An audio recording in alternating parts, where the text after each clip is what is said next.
Hello and welcome to the Elite Racing League Martinsville 400. I am Mark Murphy, joined by Connor Sullivan here in the booth at the Elite Racing Network tonight. On for 250 laps at the Martinsville Speedway. It is afternoon, partly cloudy, medium temperature, not too hot.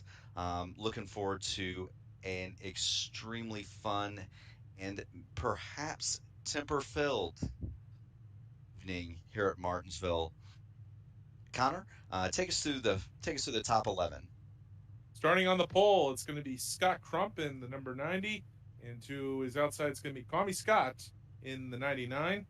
Two, the series founder, Chad Frankenfield in the 15. And Gerald Campbell, number 31. Row 3 sees Nick Massey in car number 48. Alongside him is going to be Ethan Stanley in the number 92. Going down to row number 4, it'll be Jonathan Cutlip in car number 5. Braxton DeWeese in car 13 lines up in P8. Going down now to the 5th row, Garrison Hogan in car 22. Trey Holmes in the 88. And then rounding out on the top 12, it's going to be Tate Lytle in 56 on the inside of row 6. And then the points leader, Tyler Fody in the number 40. And that is an absolutely stacked P11 and 12, two former series champions. Behind them, Ethan Burrell 13th, David Tooker 14th, Justin Fortner and Wyatt Kendall 15th and 16th, followed by Arthur Anderson and Michael Hosack. Dylan Thomas, Matthew Weeks rounds out the top 20. 21st, Brent Jones. 22nd, Joshua Clark. And then Ryan Scholl and Hunter Smith will start 23rd and 24th on the afternoon. Yep, and then going, it's Nick Delicato in the number 10, Jeff Story in the 29, then Zachary Rogers in the 12, Daniel Martinez in the 25 car, Jeff Green, the 2000 NASCAR Busch Series champion, in the 38 car. Andrew Rucker rounds out the top 30 in car number 64. 31st, Brandon Key in the 33, Josh Robin in the number 8 car. That's 31, 32. 33rd, it's Seth Rawls in car 02. 34th, Chris Wright in the 42. Johnny Thomas in the 91, and Dustin Dorr. As we go back to the back of the lineup now, Justin Vandermeil, Michael Goodman in positions 37 38. Robert Hill, Joey Chapman in cars 2 and 6. They are back in row 20. Joshua Gremmel and Jonathan Cogswell, Alexander Gray, Rusty Capel, Kyle Hanshaw, Joshua Parsonet, Michael Klein, and Harrison Talon round out the field. Actually, no, check that out. Joshua Adams round our 49 car field, ironically in car number 1. Now, we did have 49 cars attempt to qualify. 43 will start. There were 6 cars that went home. So you will notice a discrepancy there. So we come to the green flag. Scott Crump is going to lead him down.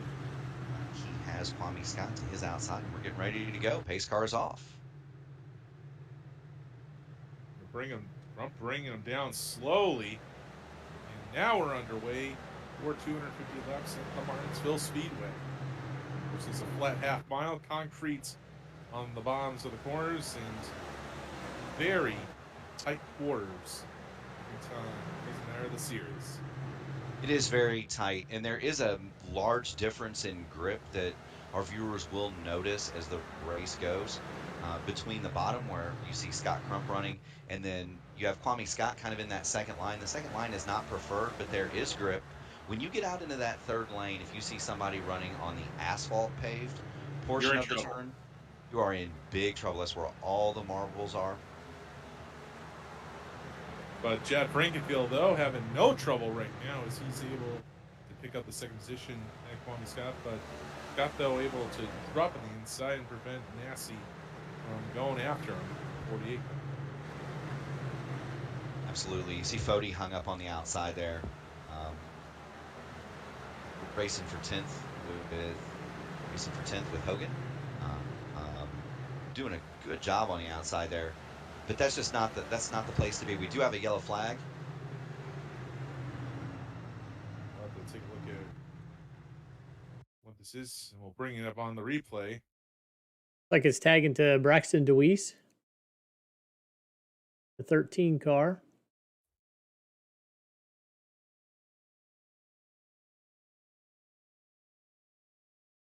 Joey Still Chapman kind of gets into the outside wall and comes back and tags the back rear of Braxton Deweese. I'm not sure Chapman ever hit the wall. It looks like it just stepped out for him underneath him. Back, take a look. Yeah, 6 car. Yeah, it starts to get up in the third lane, at least on core entry. It's able to kind of. He gets a little offline there. No, he didn't get the wall.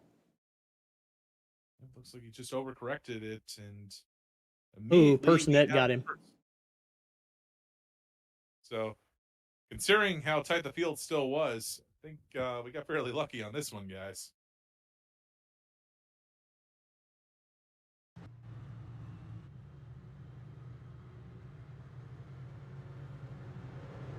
It's been a while since I've been on for one of these elite racing league events. I think the last time I was on was for Super Late Model Series that we did last summer. But definitely cool to be on for one of these events for the JoinAPS.com Cup Series.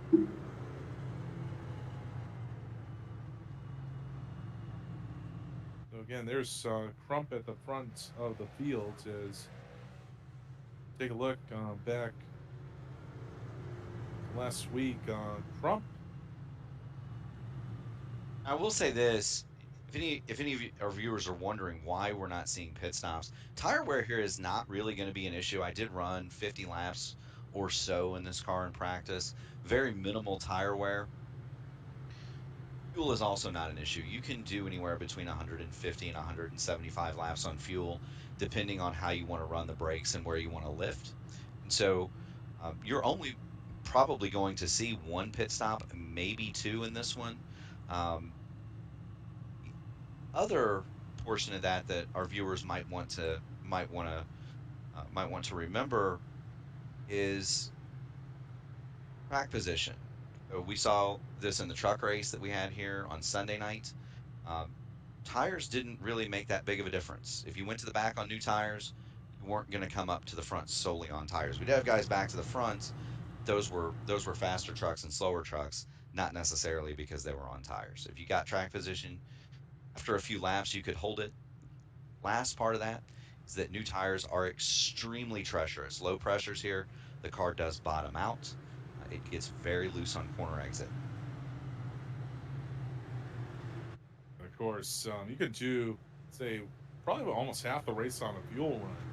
What's it about? It would be you could get theoretically to 100 to go, Connor, if you wanted to, or further. So your fuel window probably going to be about that 125 to 100 range. If you are going to make the decision to do on the gas, we'll just have to see how the tire wear goes. We're back to green.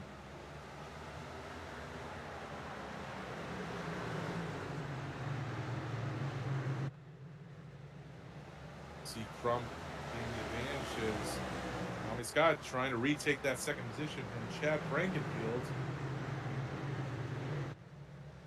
See Stanley trying to follow him through. And indeed, Scott's going to get up into P2 with the outside line here at Martinsville. Most of the time is we got to battle for the lead. Yeah, you saw Scott Crump slide up to the top of the track, and here comes Kwame on the bottom. We'll see if Crump can hold him off, and he's got Chad hot on his heels in third. Ethan Stanley also making up the other car in that second row. In an interested party there in fifth. That would be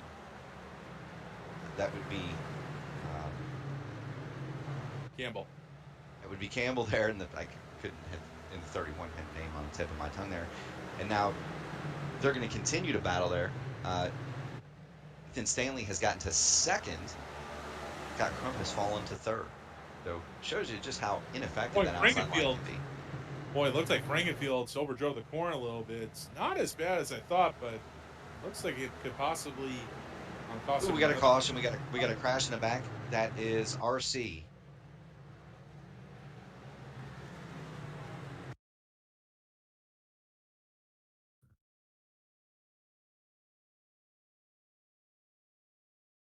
R.C. Anderson.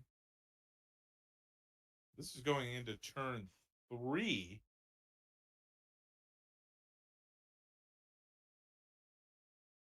Oh, kind of a similar situation to the last one. That's a car got out of shape, but unfortunately it was Anderson who paid the price on that one. Ooh, Ryan Schuld gets involved. Tucker gets around. Strike stops short.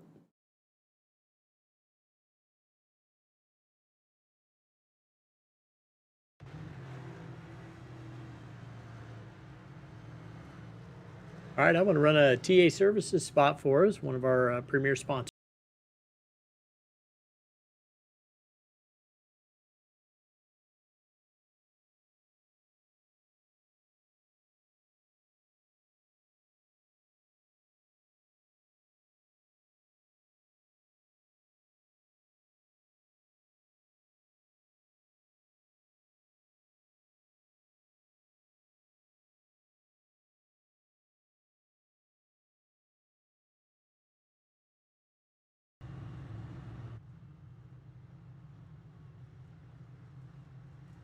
We are going to have a tally issued on the number 30.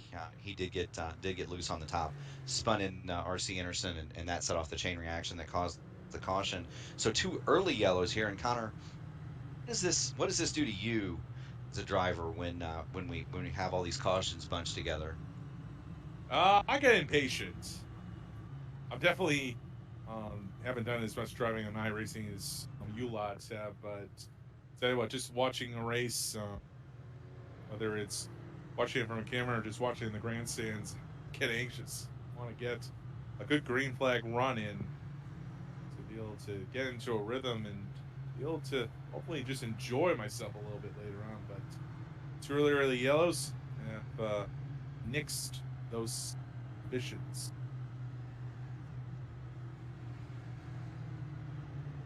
Yeah, I mean, for me, it's always it's nice to get a break, especially when you're running the open wheel stuff. It's kind of nice to just get a break and take a drink of water. After a while, though, I feel like I get more nervous under yellow.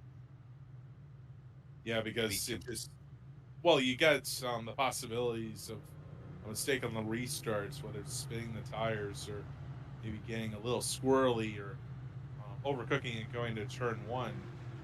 It's always a bit of a crapshoot when it comes down to yeah, these restarts, especially at Martinsville.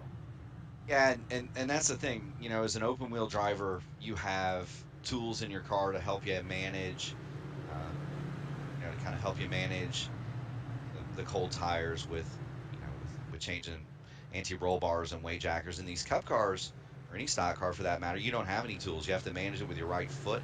And as we've already documented, it can be very tricky to drive these cars low tire pressures and cold tires. So here we come to the green. We're gonna have Kwame Scott and Ethan Stanley lead him to the green. Kwame on the bottom. No surprise there. Crump and Campbell in the second row. Frankenfield and Massey in the third.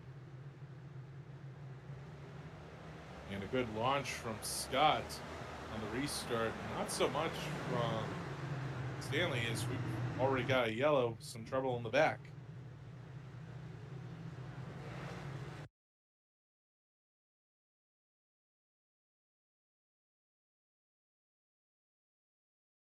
Just a big stack up. These guys didn't even come all the way around.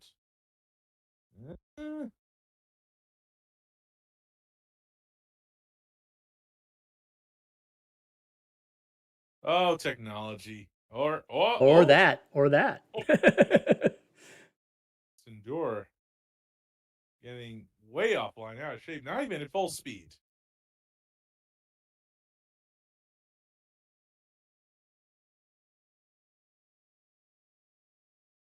Had a bit of an accordion effect.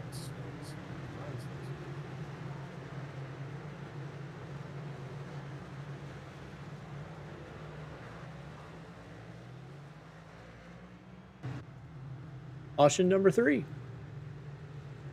Just like that, Kwame Scott's though going to maintain the lead as attempt to get the field back under control here. 22 laps complete, of course.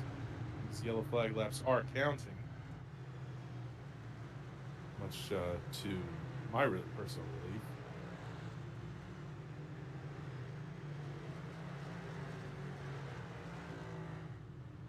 Take a quick look at the point standings far in this series. Tyler Fode, points leader. As Fode, your winner back on February 15th at the Kansas Speedway, a 200 miler. Again, Chad Frankenfield still yet to win a race this year. Scott Crump, he won a race at Kentucky back on February 8th. As for Ryan Gable, well, he's not here tonight. He's out partying in Las Vegas. Went to the Cup race this past weekend out there. So we certainly hope he's having a good time.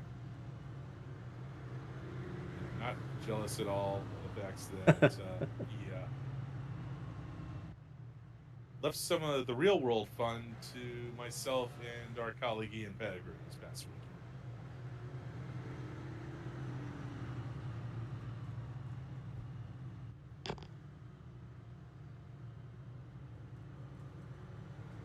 Tell you what, though, seeing these guys at Martinsville definitely gets me stoked up for the NASCAR Cup race, which will be at this track in just over a month. Always a good time, especially with the anticipation of the lower downforce package that's going to be introduced on the Cup Series for the shorter ovals starting this weekend in Phoenix.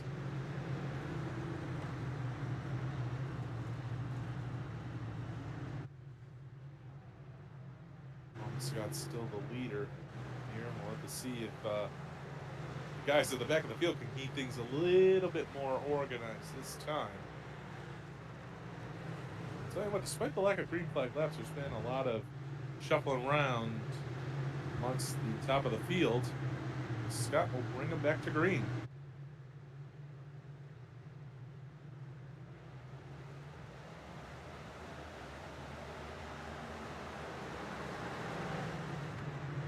Moving there in the back, but everybody's able to come away with it. Complete lap is Chad Frankenfield trying to make up what he lost as he gets to the inside of Scott Crump. Give P3 to Frankenfield as here comes Joe Campbell trying to get back. And that's going to last all of one lap. We have another yellow flag.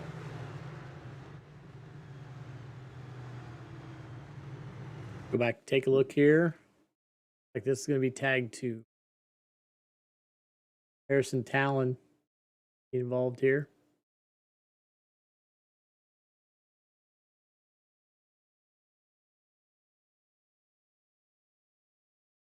On the curb a little bit there. Side curbing.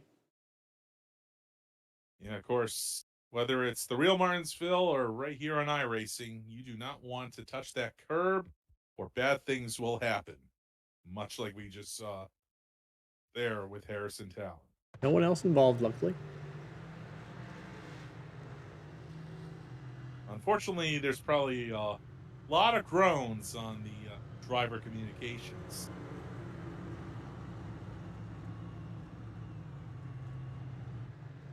We had a tally on the 29 back under the previous caution. Go back and see what happened there. After the caution comes out,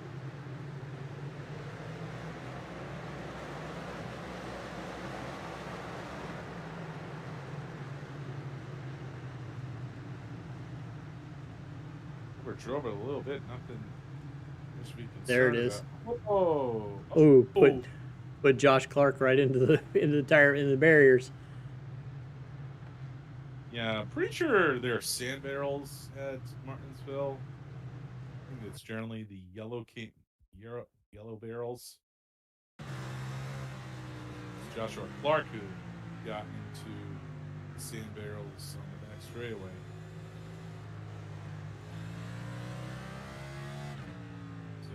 A lot of chaos to start this one off.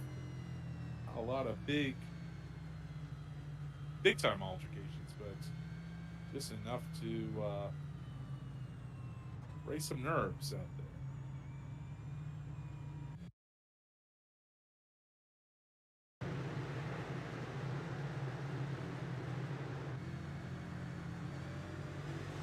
coming back to the green flag. I think, or are we still in replay, guys? Yep, still in replay. Here they're slowly. Pace car light's still on. Yeah. I don't know, but that was a busy few moments for me in race control there. Yeah, we had to go back and pick up some of the tallies from the previous ones. I was still typing from the last one when this one came out, so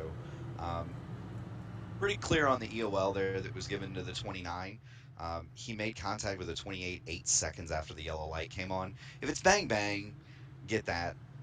But what I do in that situation is I'm going to go back and pick up the in-car camera from the in-car. And I'm going to see when I see the yellow lights. And it was the old basketball count. Yellow lights, 1, 2. There were 8 seconds there, so that's definitely contact under caution and worthy of an EOL. So that's why the 29 got sent to the back, guys. 10-4 on that, but lights are back off on the pace car. And here we go with attempt number 5 at a green flag run. Absolutely. You got Kwame Scott on the inside, Ethan Stanley to his outside, row 2, Frankenfield and Crump, Campbell and Hogan in row 3. Here we go.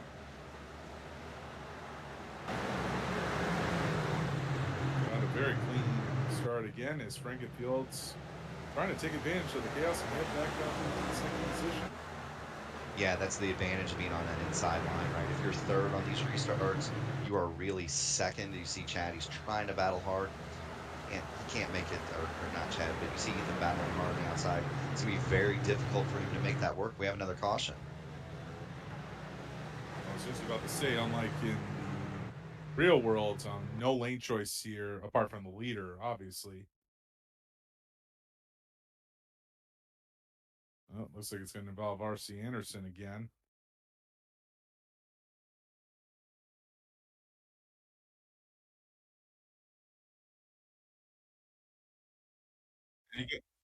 It's on the curb. Oh boy, I don't know. I think race control might need to ruffle some feathers here in the next few minutes. What do you think?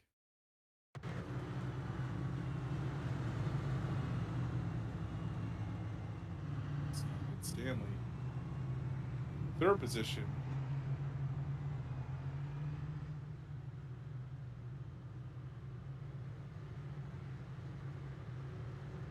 Stanley, third in points right now, has had some mixed results to start the year so far, but given that 92 car a solid run, although hard to say if it's a good run at this point.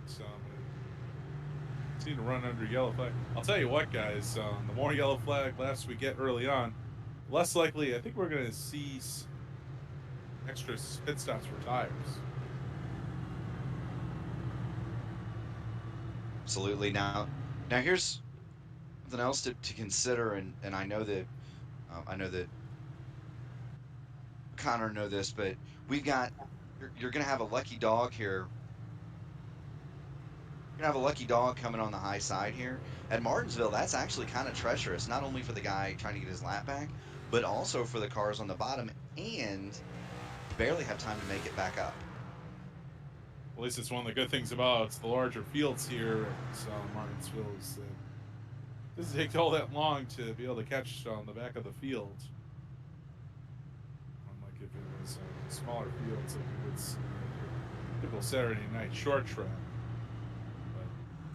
Guys, keeping it clean so far, at least as an attempt to catch the back of the field. We'll see. Get the lights off this time. No, we won't. Well, I think we need to tell the track crews down there to hurry it up, especially with all the yellow flag laps we've had so far.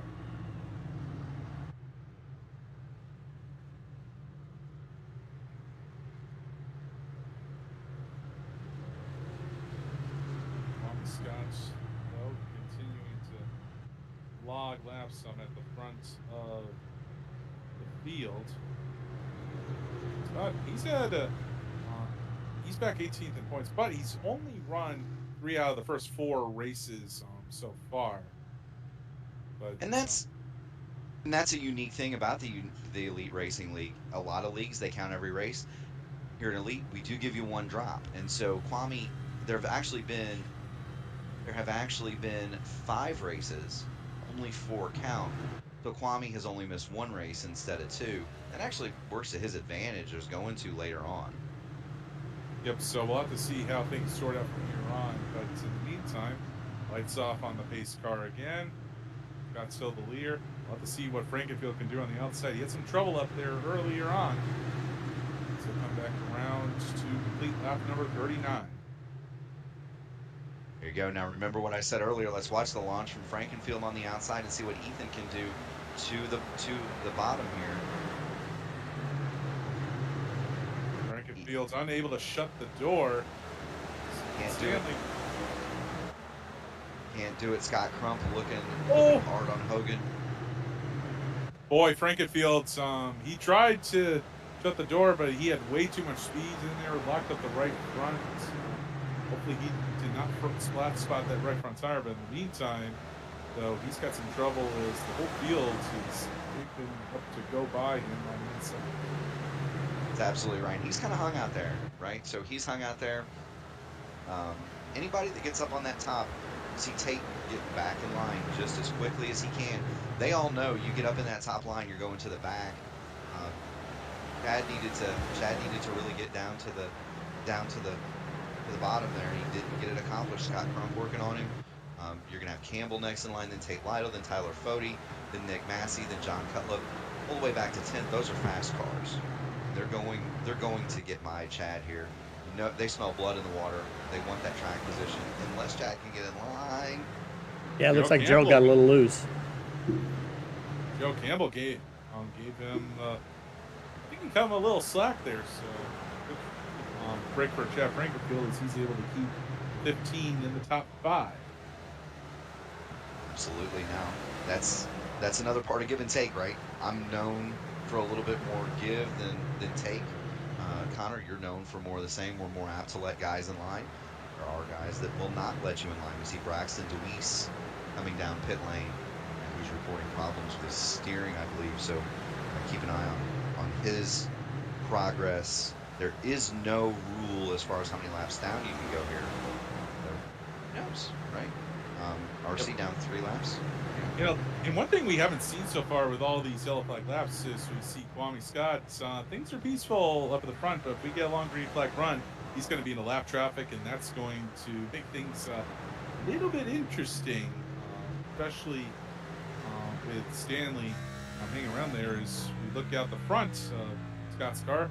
Well, he's already starting to get into that lap traffic. Yeah, he's got Dusty Dewar up in front of him there, and that can turn into a hornet's nest real fast. With leaders, you see Dusty move out of the way, but you get guys when you get guys later on into a run, they're on old tires, and the leaders are trying to get by and they're trying to stay on the lead lap. The bumpers are liable to come out. We saw Brent Jones get high and almost stop there on the track a few moments ago. Trying to get going.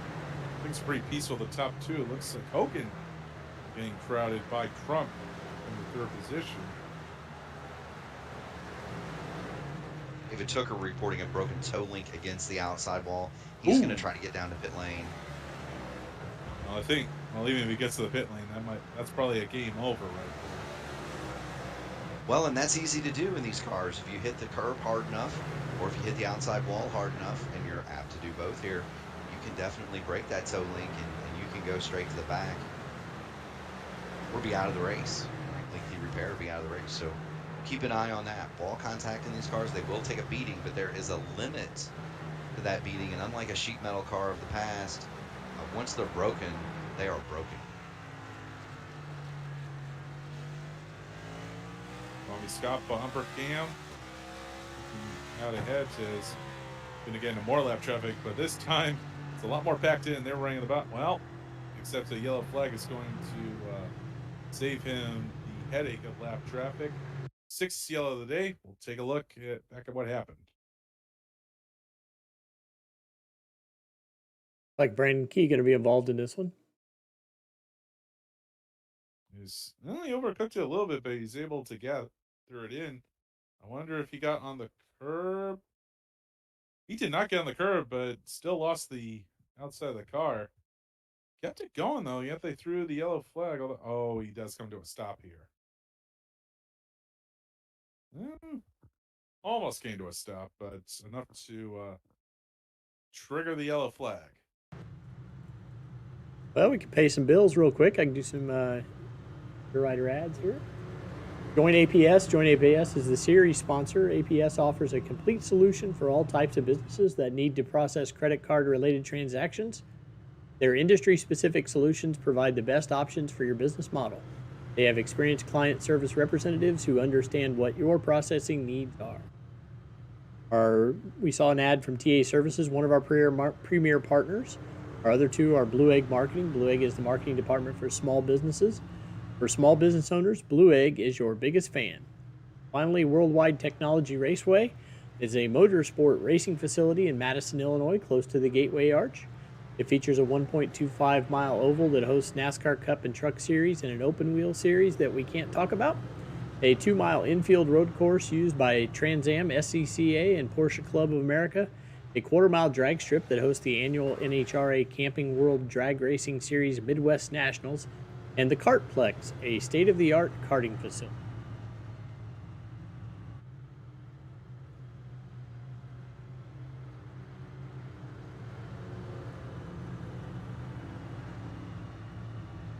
Tell you what, looking forward to the Cup race game, to the NASCAR Cup Series, getting back to Worldwide Technology Raceway this first weekend of June after an eventful first appearance last year. That late restarts, so definitely one of the places to be for really all kinds of motorsports. I think the only thing that's really missing there is just dirt racing at this point. But and those guys, don't tempt them. They can haul dirt in.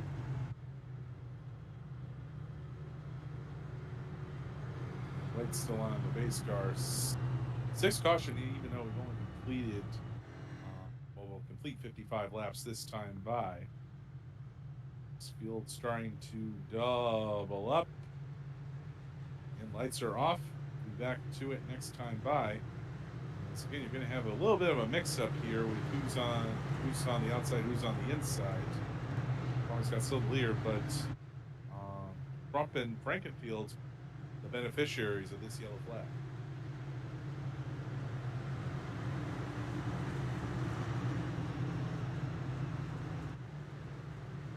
Base car going to head in here.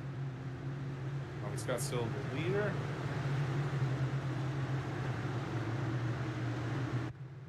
Enter the restart zone as soon as they clear the concrete. And Scott gets on. We're back to green.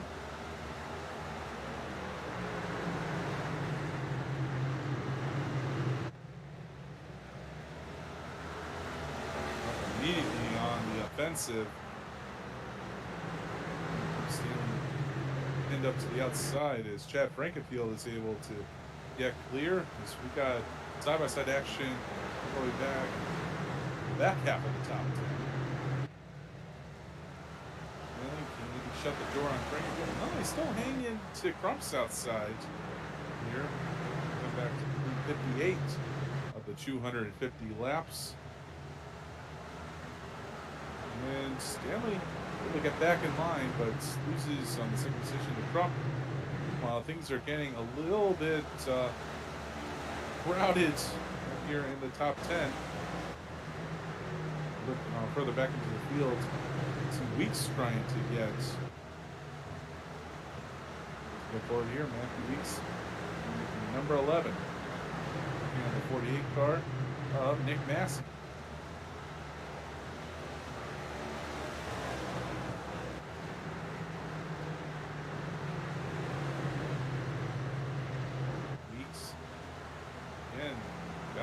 Some good bites on the inside line. He's going to have the position here on lap number 61, moving up to the 11th position.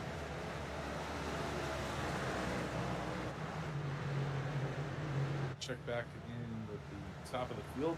You'll see Kwame Scott still out front there, but Stanley having to deal with Chad Frankenfield, who's been able to get one position right along with Chad Frankenfield, and the yellow flag is back out just when it was starting to get good again, guys. Ugh.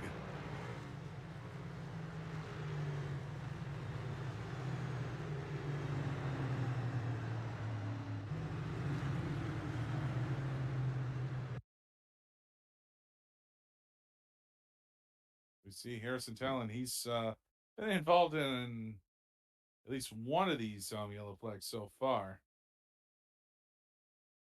Inside curb.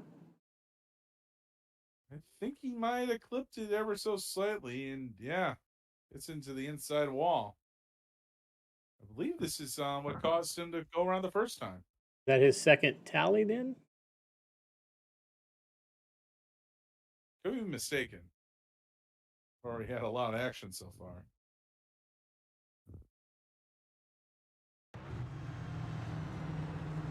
That is his second. He is done for the day. Yeah, that's why I thought it's there. So, yep, Harrison Talon, it's not his night, but going to be the night for Kwame Scott. Continues to lead.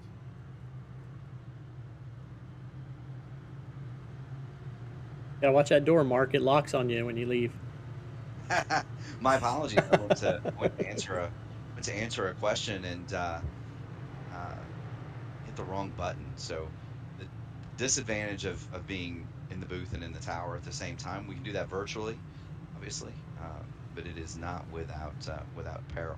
I'm not used to hearing my name said in the driver chat, so I was like, "Whoa, hey." I hope. Well, I'm not listening to driver chat, but hey, I'm just the sub here, so I don't even know if a lot of these guys. Well, I know. Well, obviously, I know Jack, considering he's the one who reached out to me of the state. But in any case, though, really excited to be here with you guys. My first time calling one of these joint APS.com Cup Series races. You know, I enjoy the broadcasting end of it a lot. Anybody that's watched Elite in some of the other divisions, or watched an IndyCar race on a Monday night on Race Spot or Raceverse knows that one of my personal sponsors is the Raceverse channel. So I do get to do a little bit of broadcasting from time to time, and it's neat to expand on that here. Shout out to them over at Raceverse and my good friends at Black Magic Designs for allowing me to be here tonight. But yeah, it's a fun time. That is the second tally on the 23, by the way. So Harrison Talon is going to get parked for the night. We see Kwame Scott, Scott Crump, Ethan Stanley, Pat Frankfield, and Tate Lytle, your top five. Field's doubling up. Should be going green next time by.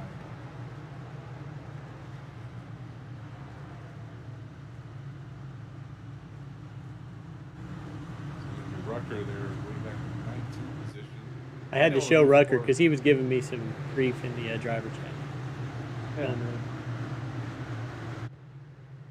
You know, we're going to watch him go back to green. I have to say, we could probably make some good money by having the driver chat be a subscription service. Yeah. Probably true.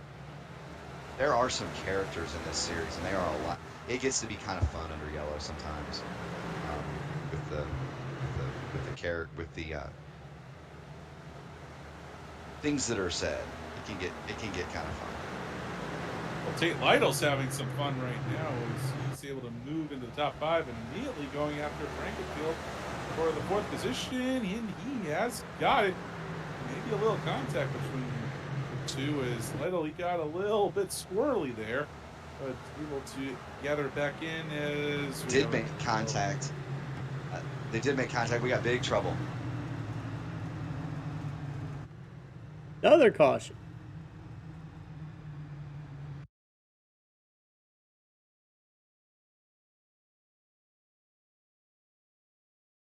Take a look back at the 17, Hunter Smith. He's going to get sideways, got the curb. Hey, there's Rucker. He got on TV.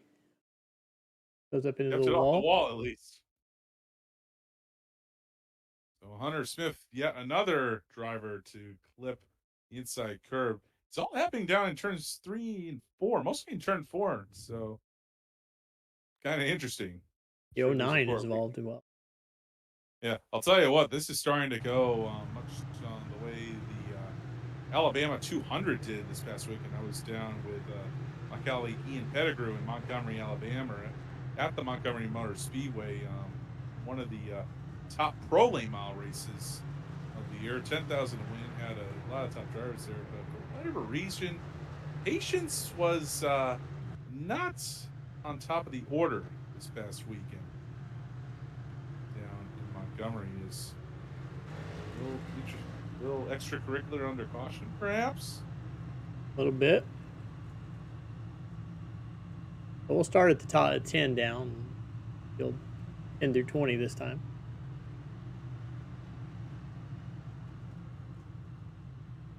And I should say, though, despite the race itself having problems, Montgomery Motor Speedway, fantastic facility. Recommend you get there at some point. And did have a fantastic street stock race on the night. That one was squeaky clean. By the way, Dylan Thomas on that number 30 car got loving the Black podcast scheme. Those guys, I know those guys from the Northeast. Of course, they're up in Maine. I'm down here in Connecticut, but usually get to see them a couple of times during the season. So definitely a shout out to all the guys on the Black Flag podcast. Yeah, you were talking about short track races earlier. One of the things that's on the list of things to do is get down to the snowball derby. You were talking about you're up in Connecticut. Dave and I in Indy. I know that we probably know enough people in Florida that we could get down to Pensacola for a little bit of warmth. Well, I've been down to a little bit of late model action down there. This past December, I just completed my 8th snowball derby. Of course, helping out with the Racing America broadcast, as I have ever since I started going down there. Actually, a big weekend at Five Flags Speedway in Pensacola. They will host the inaugural ASA Stars National Tour race this Saturday night. Very much looking forward to seeing that one. I'm not going to be there myself, but going to be at the broadcast up here. It's going to be interesting considering it's going to be going up against UConn basketball. Hopefully against UConn basketball, they can make it to the League's championship game. But in the meantime, though, back to racing here at Martinsville.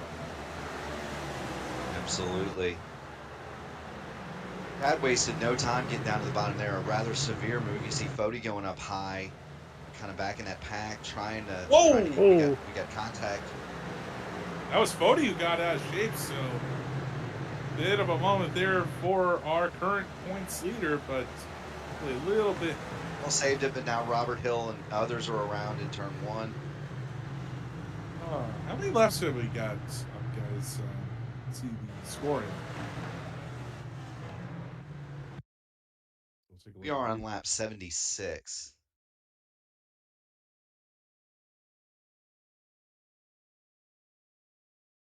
Hill.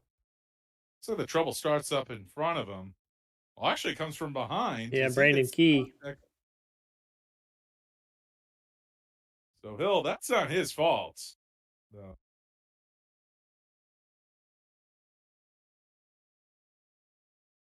He got booted. Ooh. Oh, and almost. Whoa. Oh, Brandon Key was stuck up on him for a second there. So Brandon Key, a little bit of contact to send Robert Hill around, and really gets done to his lid. Real-time replay.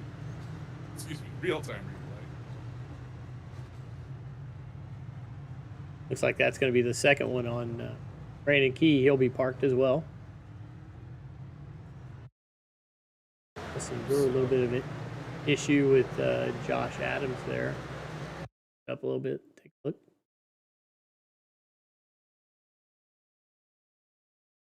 Alex Gray was into Dustin Durer, and then Josh Adams got in behind him.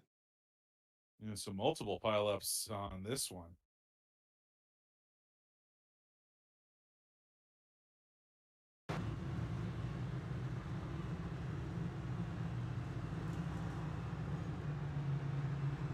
Sounds like Brandon Key is considering appealing his tally. I don't know. He came in with the bonsai move there. So I don't know about that one. But then again, I am not making the decision on that one, thankfully. Yeah, and if you lose the appeal, you finish last, 43rd. Yeah, guys. So thank you so much.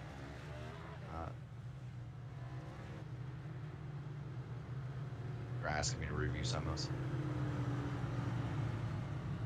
I'll tell you what. There you talk about short track racing this weekend. Again, mentioned the first ever race for the ASA Stars National Tour, Five Flag Speedway this weekend.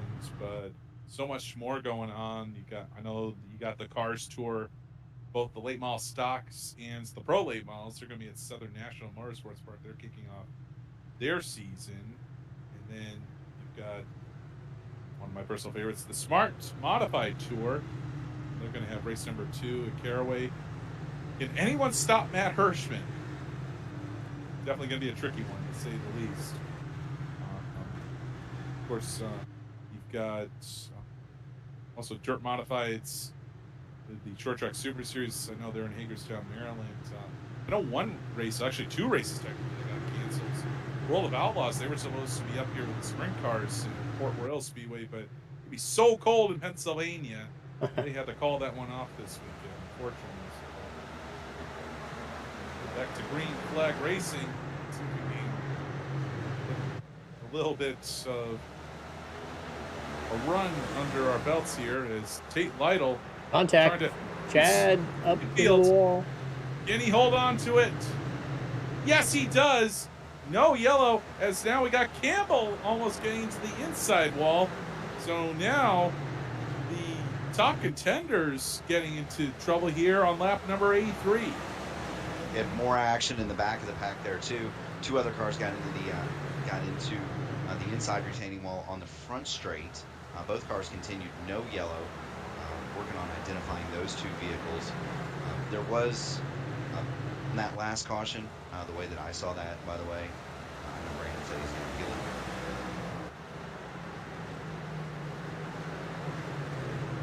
it. So everybody kind of starting to sort themselves out. Oh, Gerald's around. Oh, Campbell spins. Yellow is out. We're already working double digits on yellow flags, and we're not even to triple digits on the lap count. Rough ones. Go back and see what happened with Gerald here.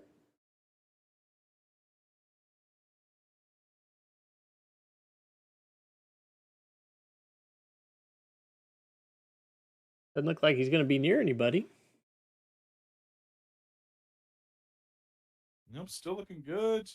Herbs. Oh, he got way too low. Got over the curb on the grass, and that's what did it. So I don't know. What do you think? Brain farts there? He got a new mic, and he's been messing with his mic voice changer. Yeah, maybe he was playing with his voice changer, and he should have been driving it. Oh, that's interesting. Rusty Capel decided to go between him and the wall. And apparently chose the wrong lane on that one. Caution number 10.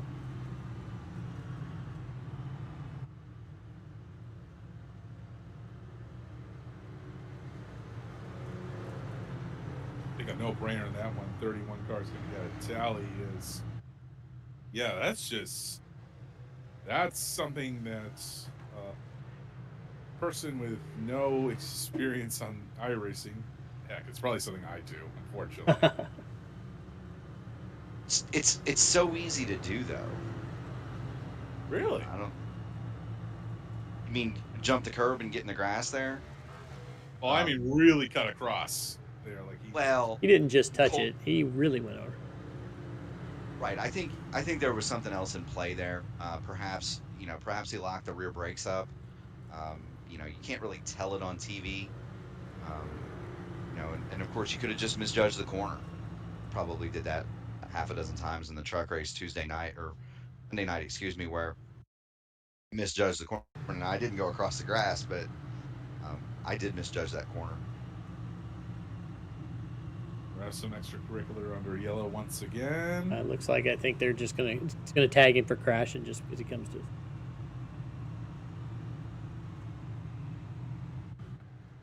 Okay, not really sure what that was about. Anywho, Well, that'll extend our caution. say another racing race that we had this past weekend. I know you two were excited to have the Indy cars back. What a wild one down in St. Petersburg. Oh yeah, it was a great race. Demolition Derby there for a little while, but like Nashville for a couple laps. Well, St. Petersburg though, that street circuit, it's been a while around for almost 20 years now, going all the way back to the kart days, but does not pull any punches there. Of course, congrats to Marcus Ericsson on the win. Somewhat unexpected. Title awards engine woes, but definitely a thriller. Only disappointing thing is that's going to be a couple of races until the next one. Yeah, that's always been kind of a bummer the last few years that they would have like their first race and then they have a month before the next. Well, and think about all of the. Go ahead. Just saying, we're back to green here. Yes. Tommy Scott, though, he's had no problems on this restart. He had a little bit of difficulty in the first one, but he's been rock solid as we see Tate Lytle going after Stanley for position number 3.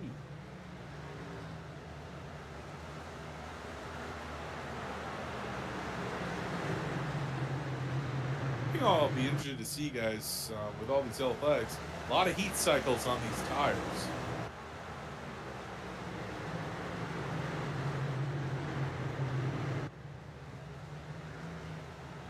Oh, we've got a couple of cars getting squirrely. Getting back there about here. Just a little farther back. Oh, we had a little 3 wide action. See Thomas making good progress. He's all the way back up to the 11th position. He's back at 17th last time. Checked in on him, and he's closing in. I'm working on it, Chad. On Tyler Fode right now for spot in the top 10 is top of the field getting the single file as we approach triple digits on the lap count. Oh, we'd never get there. Well, certainly not. Luckily, we've been counting caution laps in this one, so definitely covering the ground on that one as we see some side-by-side action here in the back of the field.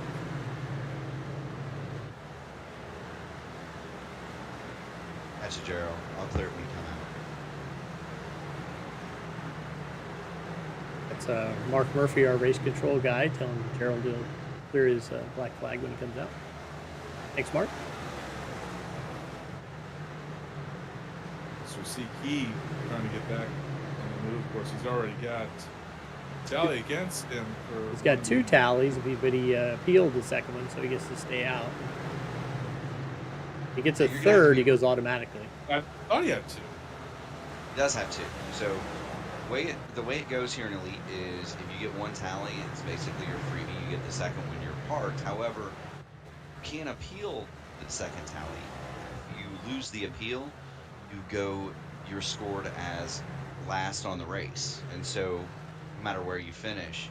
So you need to be there is a penalty for staying out. Brandon is more than within his rights to appeal that. But he does need to be very careful because on the third one you're parked no matter what. 10-4 on that one as we come back now. We'll complete 99 laps. Now, finally, working lap 100, but still 150 to go. Here at the Martinsville Speedway and the JoinAPS.com Cup Series.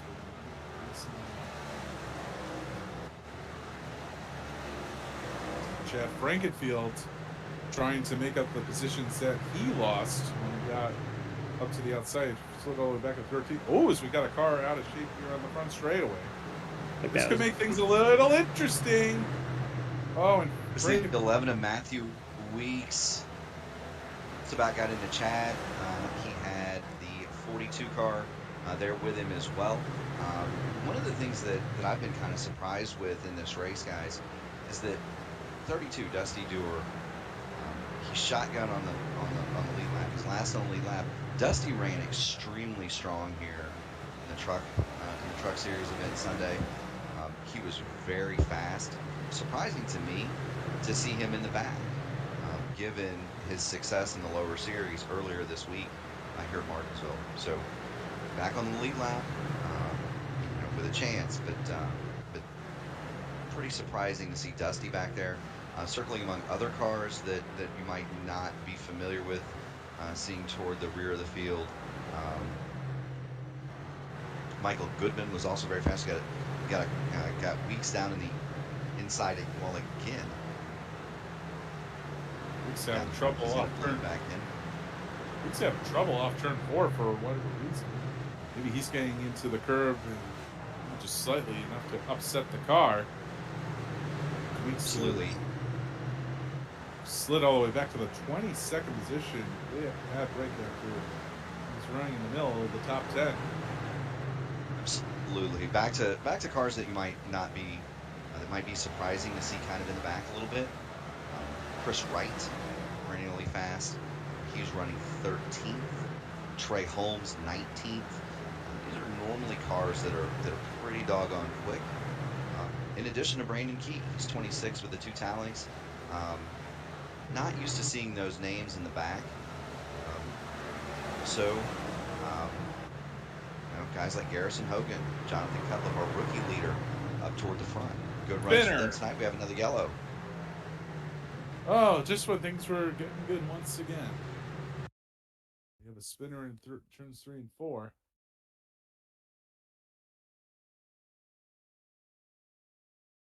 Like it's going to be Wyatt Canadle.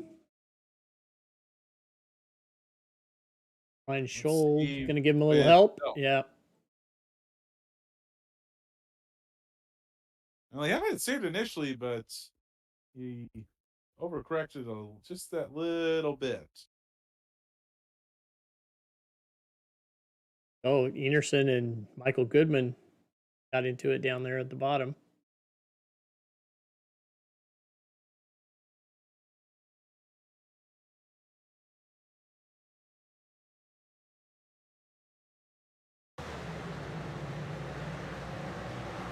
See what happens with RC as this yellow comes.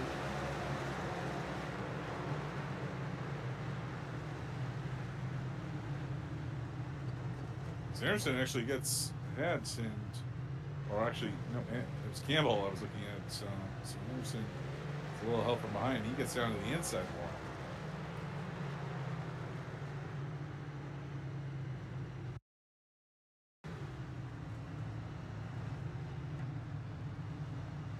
Durer also getting a piece of that one as well. So, Durer, it's not been a good night for the 32 car. A lot of drivers on pit road. In the fuel window here, so taking fuel, I don't know, possibly taking tires too. Like everybody but Crump and Frankenfield have pitted so far. Oh boy, that might be an interesting choice. Rusty Cable pit road as well. Not with the rest of the lead lap cars.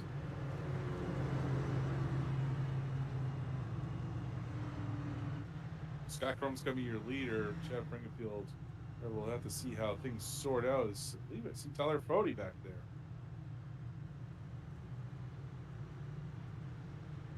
Johnny Thomas sitting in third. He came in on lap 63. Joshua Adams came in on lap 77, and everybody else beyond that just came in. I don't know. So Thomas, I wonder if he could be trying to stretch his mileage here, especially considering all the amount of yellow flag laps that we picked.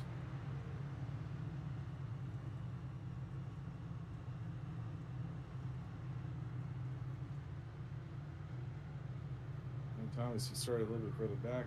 It's actually Joshua Adams up into the 4th spot. And then we get back to our early to our early leader, Kwame Scott, who's going to line up 5th on this restart, but with the benefit of the inside line. But tell you what, this front row out Osman and older tires, it might get a little dicey.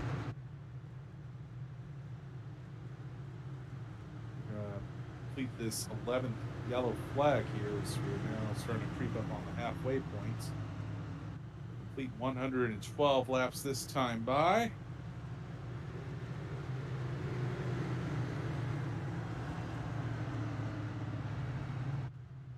As they doubled them up, but they're going to keep them. Please go out there another lap. See if they'll shut the lights off. We'll go back to green next time.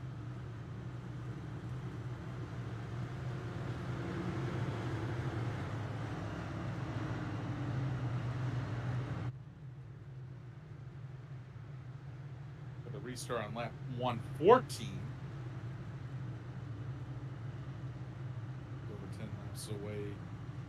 The halfway point. 99 is getting an EOL penalty for going through too many pit boxes. So, that break there for the 99 car. Trump going to bring him down slowly. With a nice launch, we're back to green. We'll immediately dive into the inside. Soon control the inside line. Thomas side by side for position number 3. Racing has been really good up front.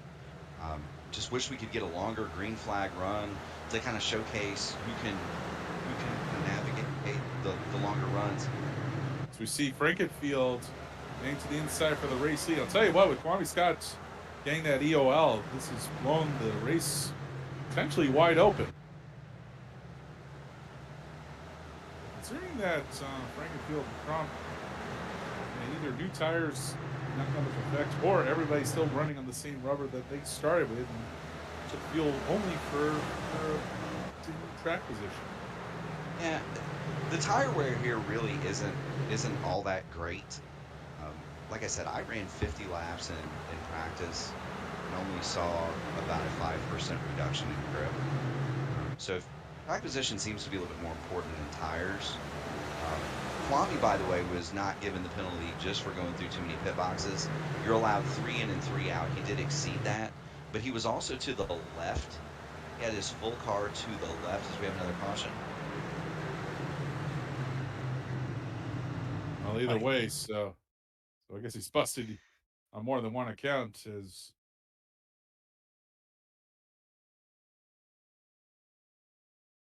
Michael Hossack.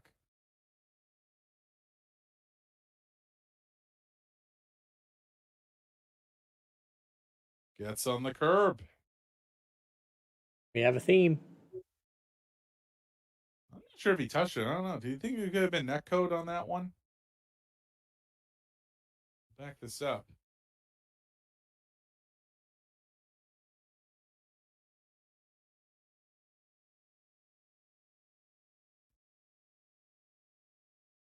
It gets a little loose midway through the corner. It looks like he's able to get it back here. A little bit of a lunge. Oh, no, he definitely got the curb ever so slightly with that left front tire, but that's enough. And it's probably right where you're getting back on the throttle, too. And that little bit of an upset right when you're getting on the throttle. Do that 24 for a loop.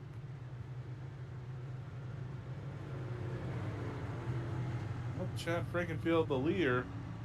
See if he can Trump. Nope.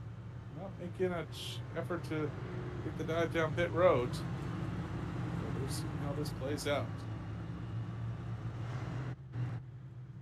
Anyway, to get back to what I was saying about Kwame Scott, for those of you not familiar with our rules here in Elite, you get 3 pit boxes in and 3 pit boxes out when you're on pit road. There's also a rule that says that in and out, other than those 3 pit boxes either way, you must stay to the right on pit road. Kwame had all 4 tires well the left of the dotted line you see on pit road there, and so that gives him an advantage entering pit lane. He was also to the left of that line going around turns 1 and 2 toward the exit of pit road as he was entering his box. That's why he received the OL. That's an advantage. It's a shorter way in and out. Let's see, it's pretty cut and dry there. So bad break either way for Kwame Scott, who dominated much of this first half of the race. It mixed up a little bit again. Chad Frankenfield, Scott Crump yet to pit so far in this 250 lap race.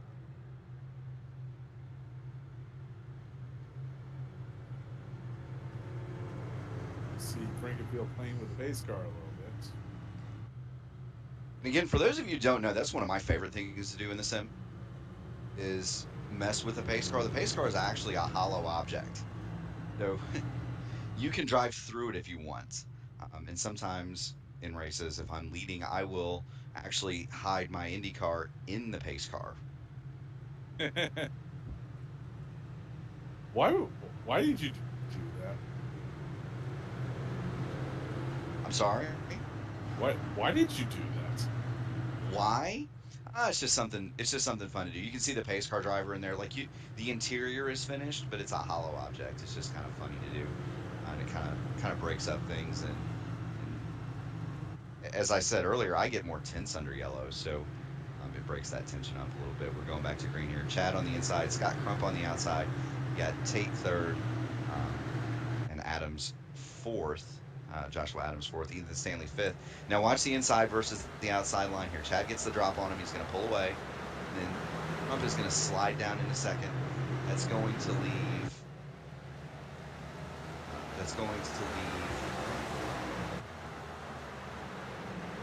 That on the outside. Is that?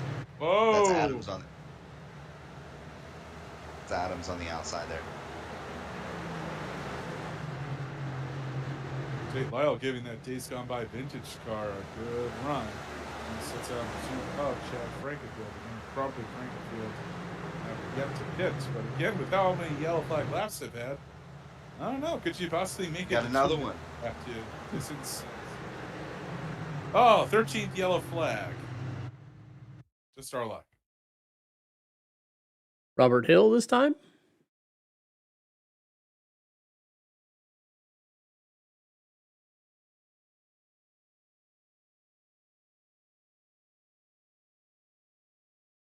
'51 to the left rear of him. Rucker's on screen. Job, Rucker.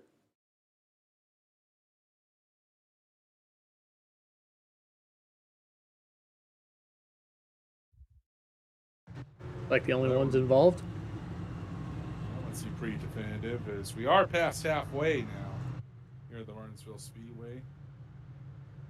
So 2-car will get a tally on that one.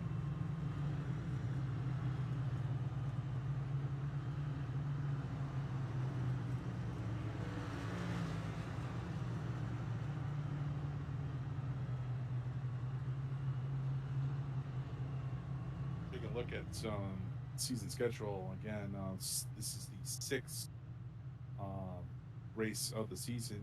We've already completed races at Daytona, Kentucky, Kansas, Chicago Street Circuit, and then last week at the Richmond Raceway. And following Martinsville, will be on to Dover Downs next week for 200 laps around the Monster Mile. Then staying here in the Northeast, beyond the Pocono Raceway for 8 laps, 200 miles. Then Worldwide Technology Raceway to round out the month of March. So that'll be 150 miles there. So those are the next 3 races coming up here for the APS, Joint APS Background Cup Series here at the Racing League. See a replay with Andrew Rucker. Rucker, what a job there. I think he kept it off the wall. Yep, Did stay indeed. clean. One of the other things that I will say, you read those tracks off. Those are all drivers' tracks. Especially my favorite track. We're going to Gateway, March 29th. If I wasn't winning the series, announcing the series, I would be in that race. That is my favorite track in sim. Not because it's one of our sponsors here, Lee. It's genuinely my favorite track. It's where I got my first televised win Well, definitely. months Well, ago. I'm sure it's got to be a happy coincidence. That's the fine folks at Worldwide Technology Raceway, longtime supporters of the Elite Racing League, to show their support through their sponsorship. Yeah, probably one of the widest assortment of schedules when it comes to asphalt racing in the entire nation. And as see pace car getting off here, Jeff Frankenfield with Tate Lytle to his outside here for this restart. Now let's see if Ethan lets him in. Oh, Lyle's going to spin the tires, it looks like. That is also easy to do if you were in the wrong gear here. Some guys will like to restart in second gear. Other guys will like to restart in third. He somehow made that. Yeah, a bit of a what's called there is Hogan. It's the highest of lead he's been in all race here. As we see Tyler Fody starting to move up through the field. We see it's in behind Tooker. All right, Fody, and now Fody going to the outside. We have another yellow. We got cars wrecking down the back. Oh, officially one of those kinds of races, isn't it? It may very well be.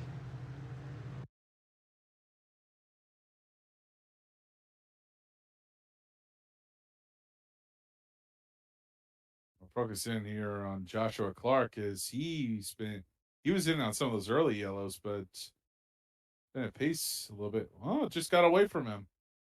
And it goes the wrong way, and he's going to take some competitors with him.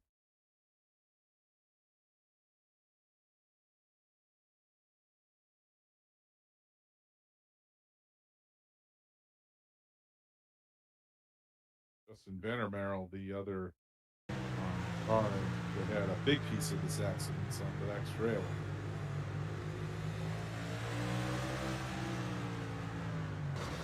How do you say know where to go? Yeah, nowhere to go indeed. Nowhere to go indeed. 28 just kind of lights him up coming off the corner. He will get the tally on that one. Well, despite this not being the first yellow he's been involved of, it's the first that he has caused, though. So therefore, only his first tally. That's right. That's right. So that is his first tally.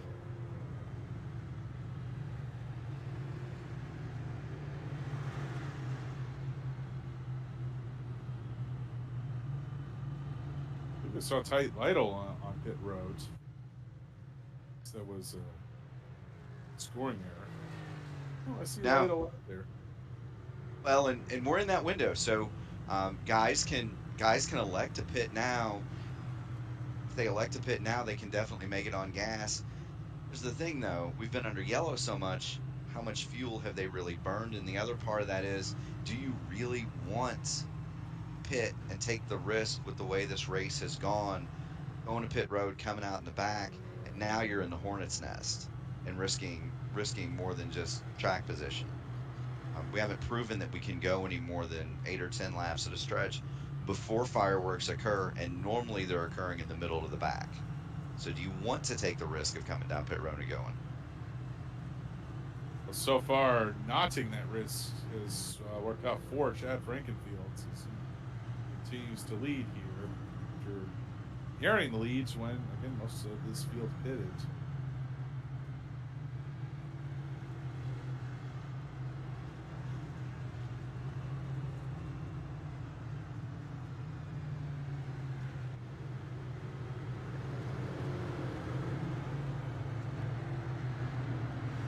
Up on top of the iRacing pace car for the 14th time, well, 15th time against the start of the race. I don't know, what's the over-under on this green flag run, guys? I think it's going to be about another 8 laps. I'll take under 8 laps. We'll soon find out. Frankenfield leads them to the restart box. Green flag is out. Back underway here at Martinsville.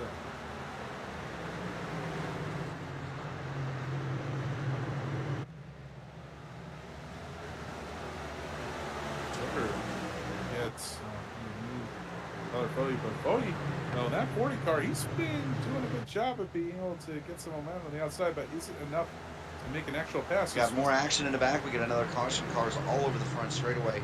Oh. That is Matthew Weeks involved, several others. Well, the under has it.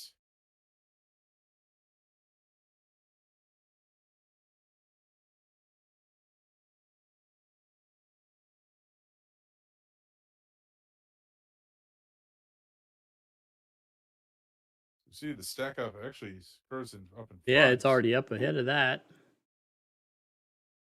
Started with this, possibly with the 64 car.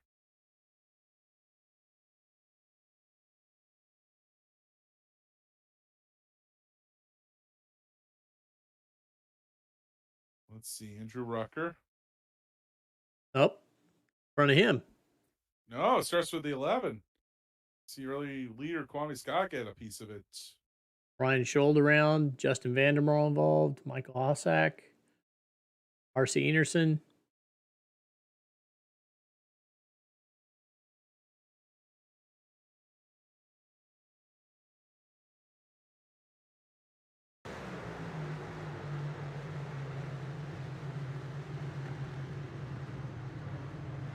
To me, that's pretty simple.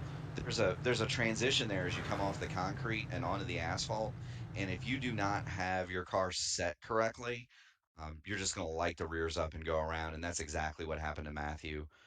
He's gonna get the tally there. I'm really hoping for some green flag running though.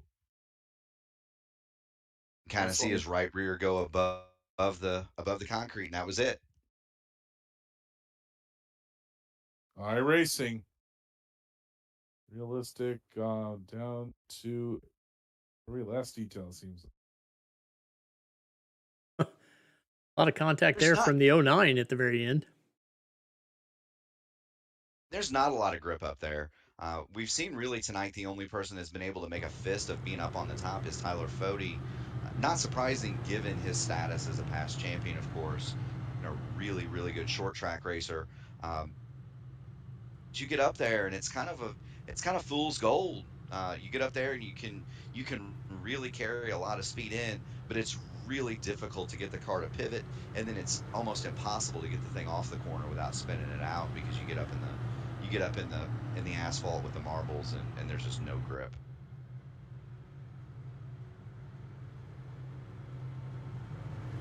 Yellow of the day is Frankenfield. Is he playing with the pace car again, or is he getting a bit road? No, he's just playing with the pace car. And he's just playing with the pace car. car. What was it Earnhardt called that? Messing with Elmo? Playing with Elmo. Messing with Elmo, playing with Elmo, something like that. I used to have a picture on my wall when I was a kid of Earnhardt in the Lumina, basically pushing Elmo Langley around Talladega or yellow. It was a fun time. I have seen the video footage of that. Ed Jarrett, he's just messing with Elmo.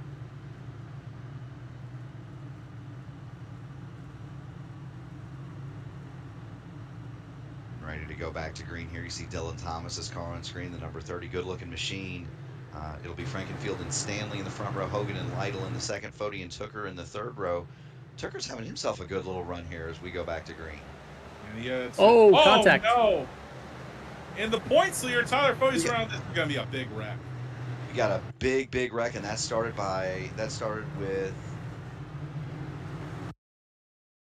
Well, I imagine the driver chat channel is going to be fairly active. I think Garrison Hogan, maybe. Yeah, it's going to be.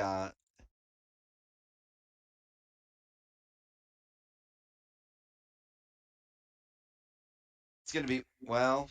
Yeah, Garrison gets loose. Yeah, Twine-Chi just got it loose there and sparked off just about everything right there.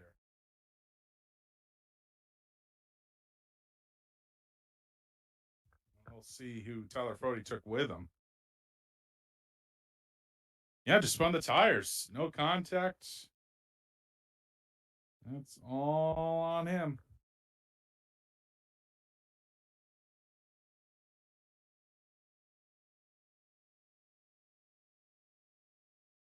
Escaped there by the 42 car.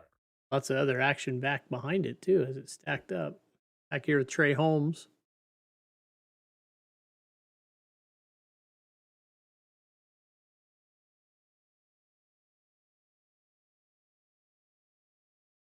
Everybody gets a little bit of everybody.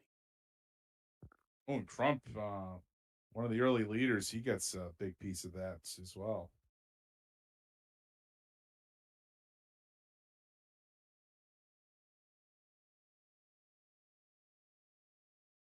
So no surprise there. 22 is going to get the tally and the blame for that. That's tough. It's absolutely tough. You know, you got a guy at the front, lights the rear tires, multiple cars spin. You've got guys piling into it because they have nowhere to go. There's going to be no further action for people piling in there. The track is essentially the track is essentially blocked. But that's just a tough deal there for everybody involved.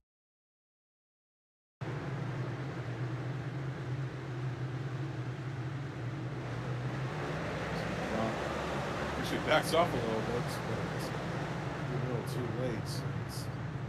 It's got a chain reaction. Yeah, it's a big concertina effect, and so you know, guys start going and guys start stopping, and it looks like a big accordion down there, and they get all wadded up and get a couple of cars sideways. Martinsville being basically 3.5 highway lanes wide, doesn't take much to block it, and that's just what we saw there. Well, we're going to have about 100 laps to go by the time we get to the yellow. Come back from yellow flag racing. Or running under the yellow flag, what racing? So I don't want to jinx him, so I'm going to knock on wood, but our boy Tooker, fourth now. I could line up the outside I'm sure you of Tate did. Lytle. I'm sure you just did. Line up on the outside of Tate Lytle here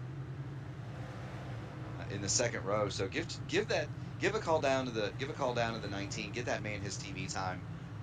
Good for Tooker. He's a good guy.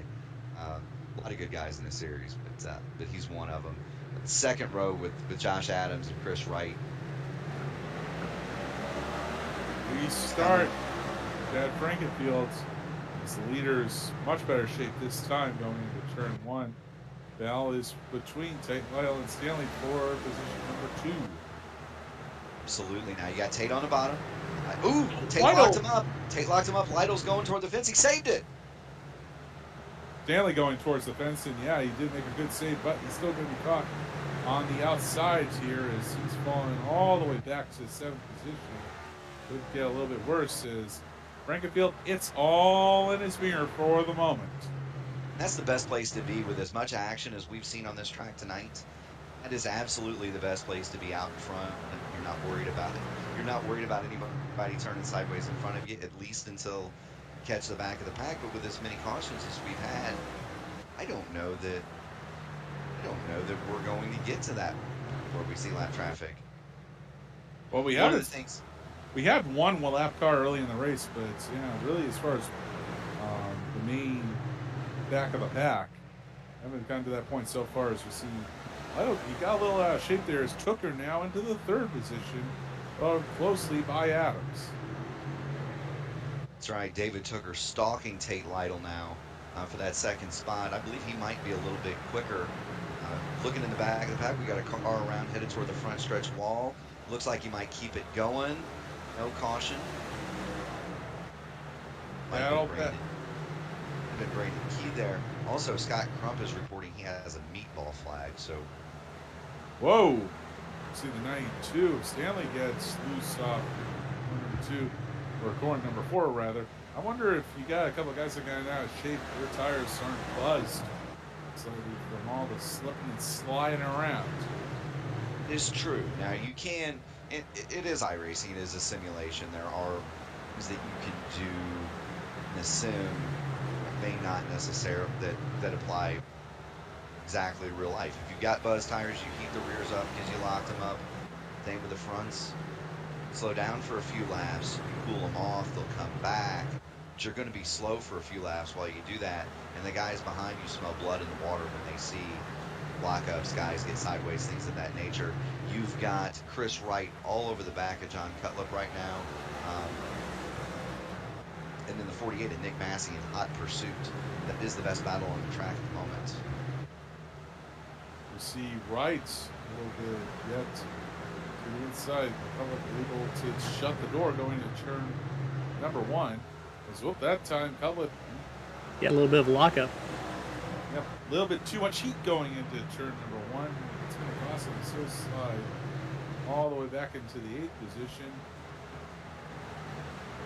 One of the things that I am going to follow as we continue to go here, we've got 90 laps to go. Tyler Fody, championship leader, 32nd, 1 lap down. He is in position to get the lucky dog if we have another caution. 90 laps to go, guys. We taking bets on whether or not we get another caution. Well, we're about to go 10 laps under this current green flag run, I do believe. Of course, we had a few close calls at the beginning of this run, but so far, so good. Well, I'm just glad we're able to get to double digits on this one. Well, we're going to have another one. We've got the 09 around. And Tate Lytle. Tate Lytle, he was up into, I believe he was up into the 2nd position. What in the world happened here?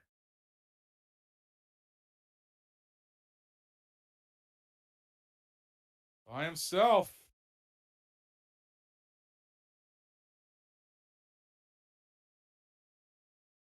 Curbs. Oh, no. Oh, no. He kissed the curb. He kissed the curb and didn't even go all the way around. He slid sideways in an effort to keep the nose out of the inside wall. He came to a dead stop. Tough break for Tate Lyle as we'll check in on what happened to Michael Klein. Albert Hill gave him a little nudge. Get him around.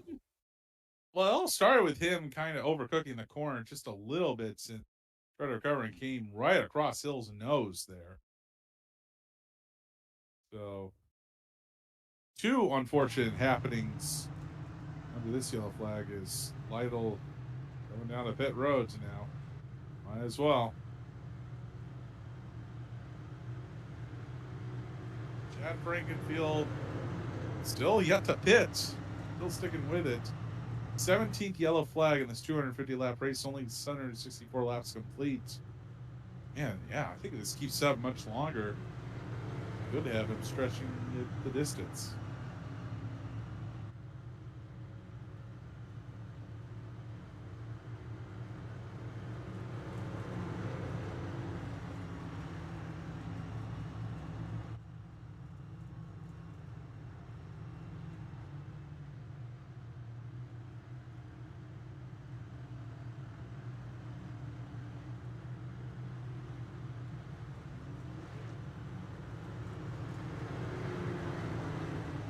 So it'll be actually Robert Hill that will receive the tally for this one. So Tate Lyle, despite having to go to the back, he is tally free.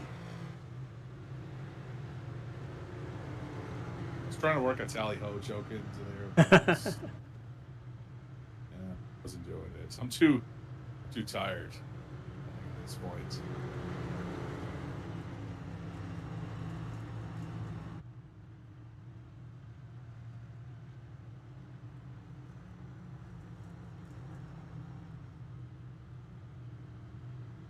Lights are off on the pace car.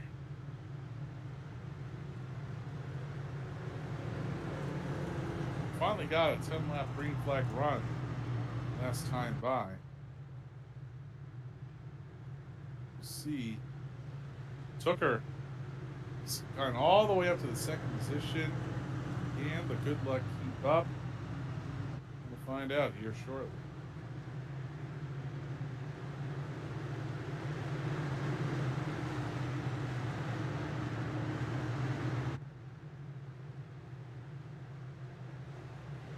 cleans out. Back to it.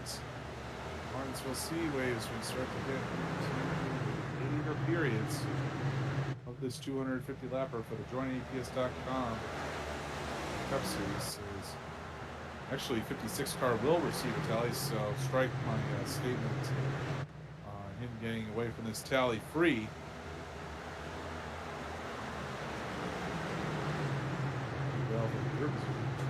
Stanley. Ooh, we've got another car around. That's Michael Hosick.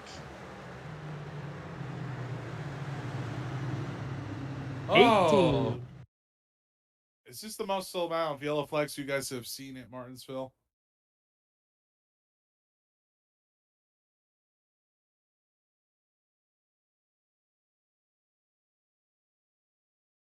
$28 up into the 24. 24 around into the wall. I don't know. It's a tough question to answer about how many. You get to know, kind of numb after a while when you do these broadcasts. After you get so many, they all kind of blend together. We had a long Martinsville race the other night. It settled in toward the very end, and we had a really long green flag run. I don't know what our yellow count was. That was in the truck series.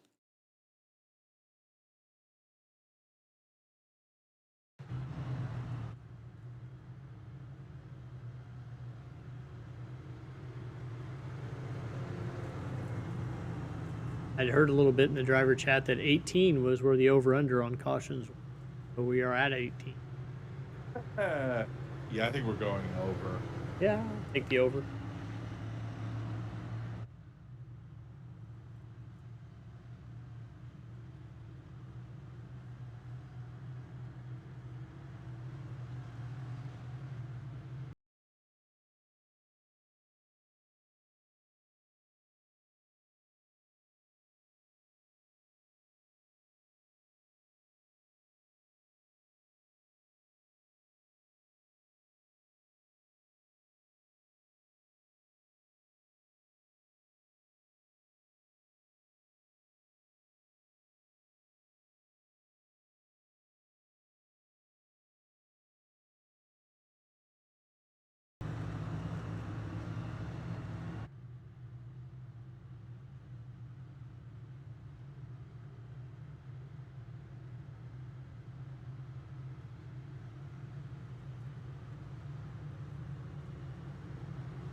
All right, back here. Getting ready for the restart. 18th yellow of this race. That's going to be completed. The leader is still Chad Frankenfield, who's taking the zero pit stop approach, and it's worked out so far. Arena is back in there. Frankenfield. Looking good as Tooker. Going to slide back to third here. Oh, Josh Adams. Another stack up. Josh Adams, boy, I thought we were going to have another stack up there on the back straightaway, but Adams still in trouble as he's up into the asphalt in the corners, and boy, he's going to get Too wide. Three wide. He's going straight to the back, and he's got the marbles on his tires now. He's getting cleaned up. Fody just went around. It's the second thing. I mean, Bodie's had trouble. And we've got the 19th yellow of this 250 lap race at the Martinsville Speedway. absolutely. I think Fody, he doesn't. Does he have a tally yet on him? I don't believe so. Not tonight. Might have now. Just Like this could be overdrove a it. self spin. Yeah, he overdrove it, overcorrected, and you go. Ooh, nose into the inside.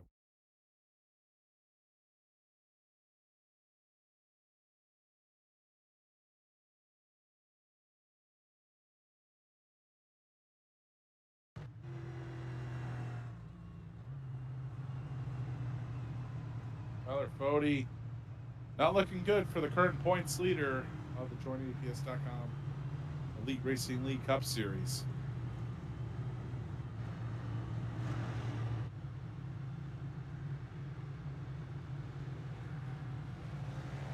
There will be a tally against the 40 car, but despite this being the second call-up he's been a part of, it is his first tally of the race.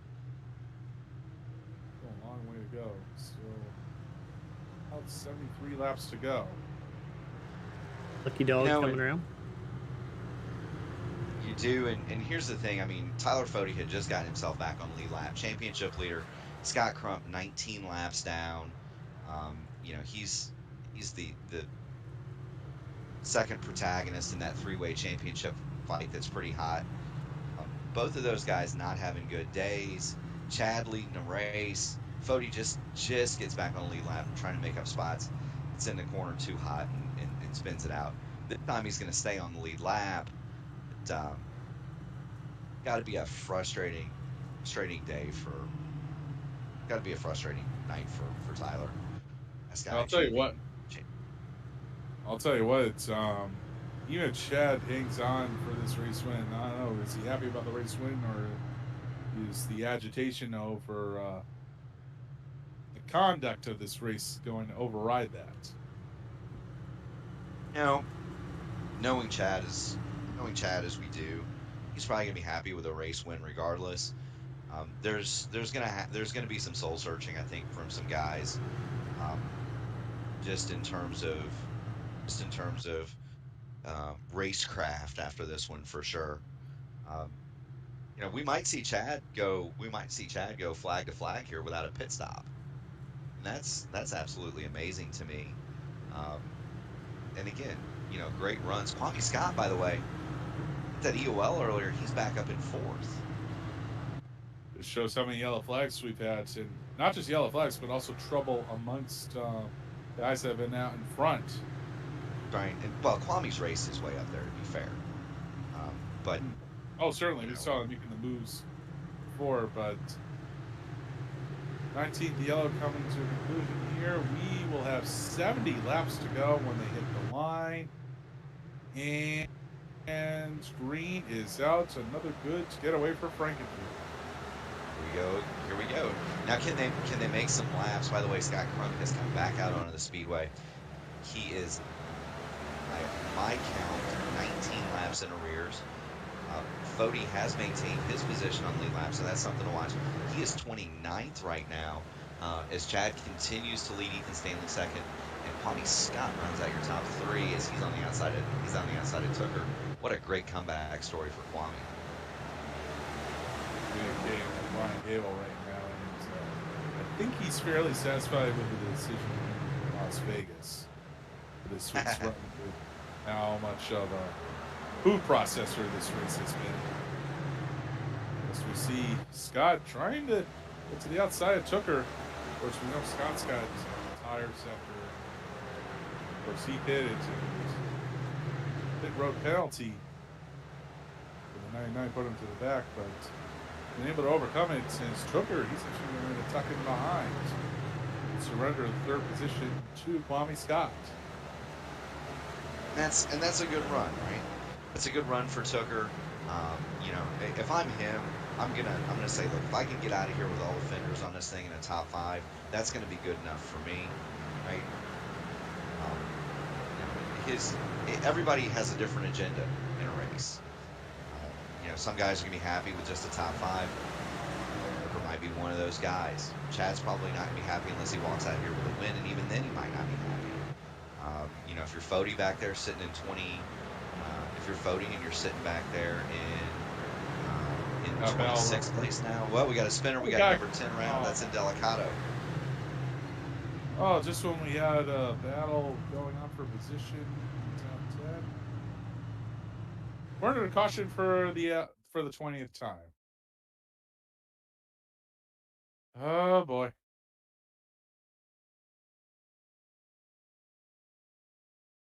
Nick and Delicato. I guess it's going to be on the 26th. Yeah, so at least Nick won't have to worry about a tally against him on that one.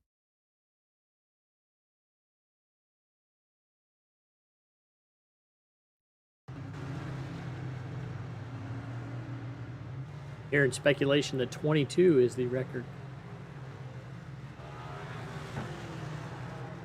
Yeah, it certainly looked like nothing intentional, just overcooked it going into turn number 1. Again, every single yellow lap under the yellow flag we get continues to help Chad Frankenfield as he tries to go flag to flag on a tank of fuel.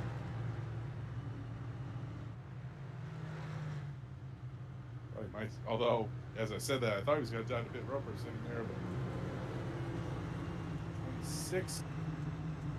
See the tally. I believe Mark just said that we have 24 tallies so far. Yeah, so we've had and only 2 cars parked. That's a pretty good spread. Well, theoretically 3. 3, Remember, I guess. He is racing under protest.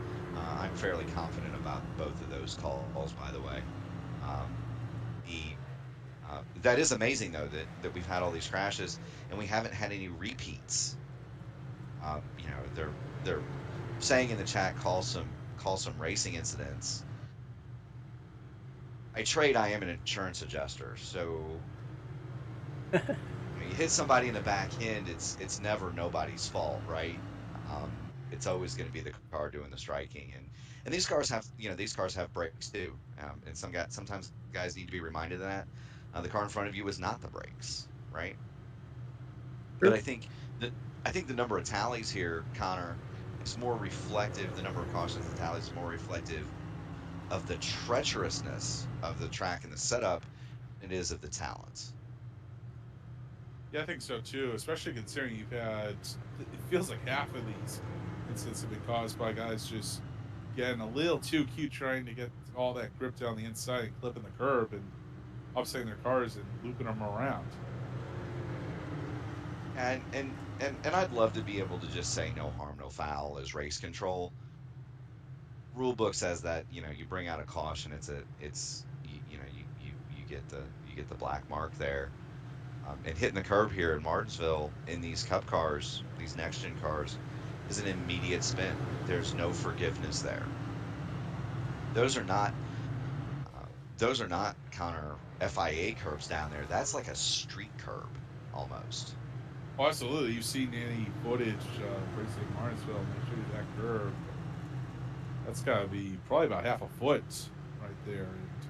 And it's probably about 65-degree angle. So flip that thing, you're going to have problems. As Frankenfield brings them down again, we're back to green. Yeah, for our viewers at home, just to kind of cap that discussion off, if you can imagine taking your street car and driving it at a 45 or 50-degree angle into the curb at your favorite supermarket, that's about what that's like. Frankenfield got a little. Frankenfield not run away with it this time as we see the valve back on for a second between Quan and Scott. And took her. We got a valve for the lead. As Stanley's going to spin him. And Chad, I thought that was a pretty hard block by Chad there. Well, we'll have to break this one down. Yeah, wow! So I'm going to talk you guys through this. Chad comes off the corner. He gives it the old Pruitt fade down the straightaway. Ethan's trying to stay off of him.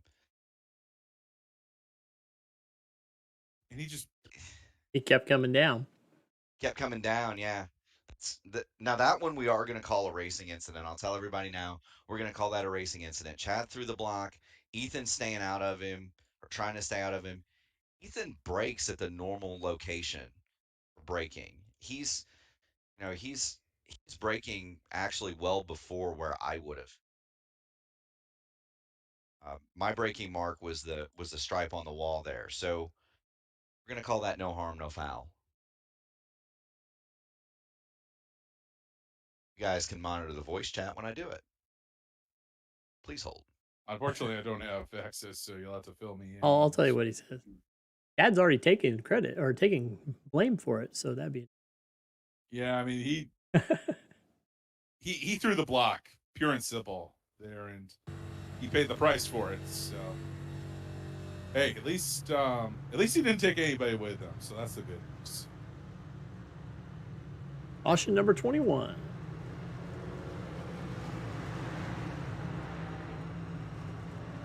Man, nobody's been immune tonight, it seems like.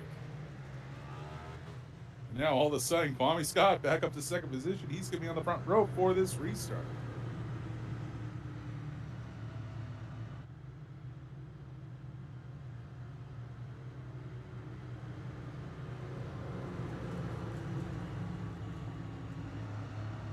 So what's the reaction amongst the drivers for that So one? far, he's still reading what you just saw on screen, so see what happens here. Yeah, they're pointing out that Chad took credit for it. Yeah, they're disagreeing. They're disagreeing slightly, so that's not so.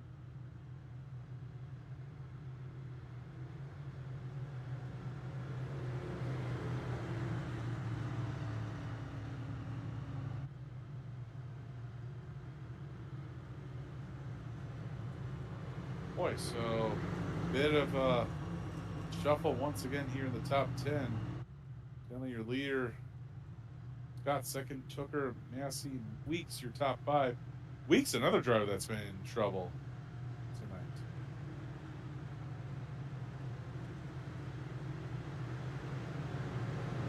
Lights off on the pace car.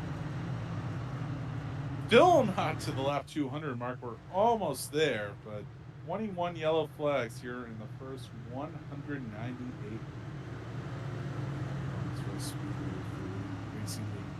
Join EPS.com Cup Series. Again, thank you for joining us tonight on the Elite Racing Network here for Cup Series Wednesday night action. Stanley will lead them back to the green. Here we go.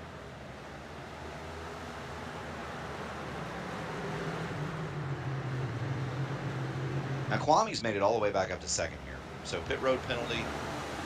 He's on fresher tires than the people around him. Tooker, though, I don't know if he's going to let him have it. Caution again. And, oh, we didn't make it one lap. Maybe two. Dylan Thomas, maybe this time?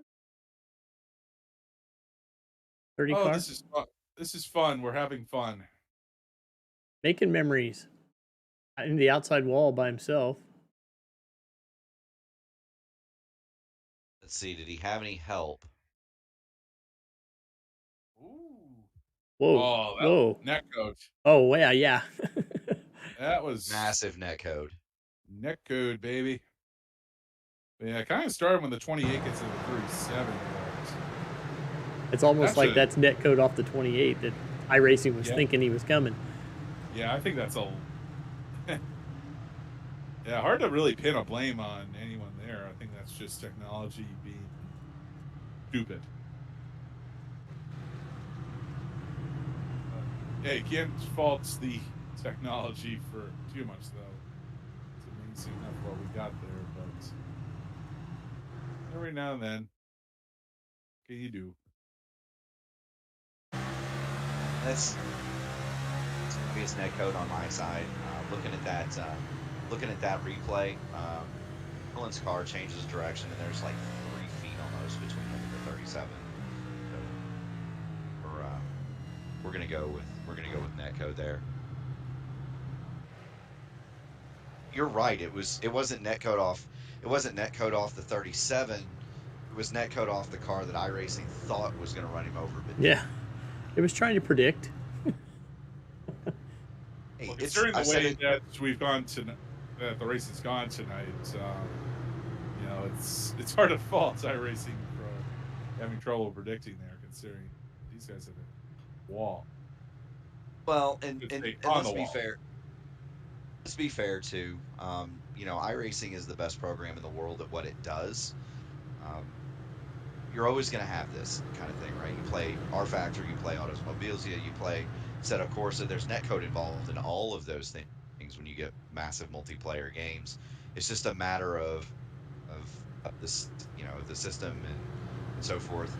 Where it's really bad is at high speed tracks, so Daytona, Talladega, and these cars, Indy cars, Formula One cars. It seems to be a much bigger problem because when you get to higher speeds, the netcode factor is multiplied, and then you get a lot of people from different parts of the globe playing, you know, in those lobbies, where, you know, if you're running IndyCar, for example, you've got me in Indiana running against a guy sitting in California, running against a guy sitting in Sao Paulo, running against a guy sitting in Barcelona. That code is enhanced, shall we say? That was a pretty crazy example for a stock car on a short track. I'll say that.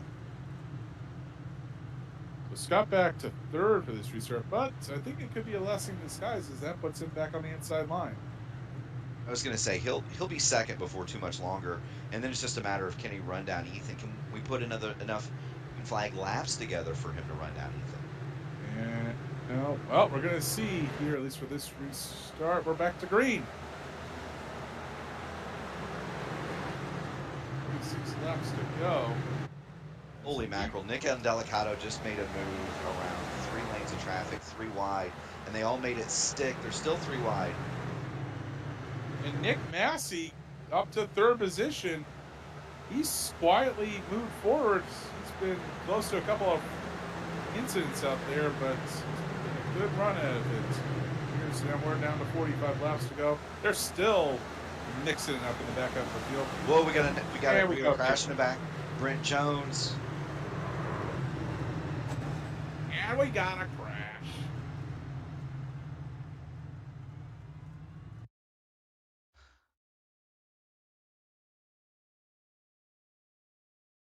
Gerald Campbell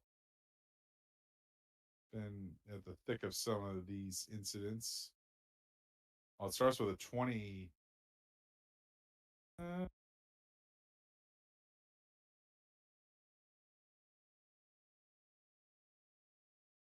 Whoa.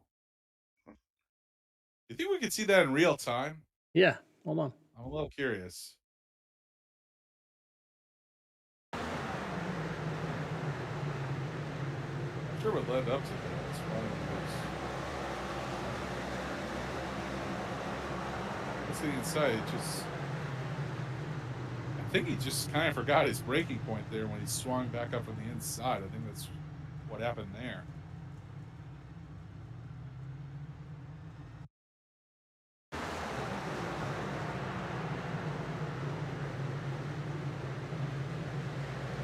I think frustration is setting in, guys.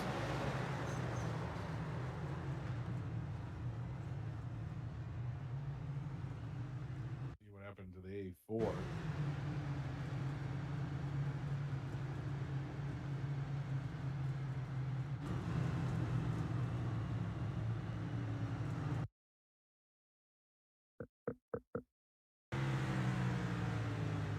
Mike and Adel. Pause of the car.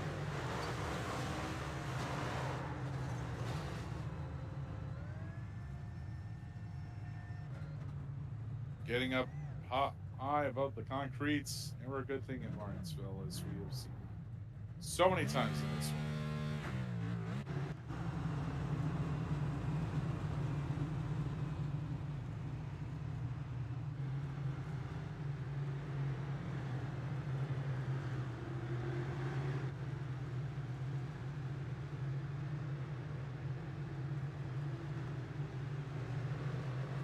Work our way from the back forward this time, just to change it up.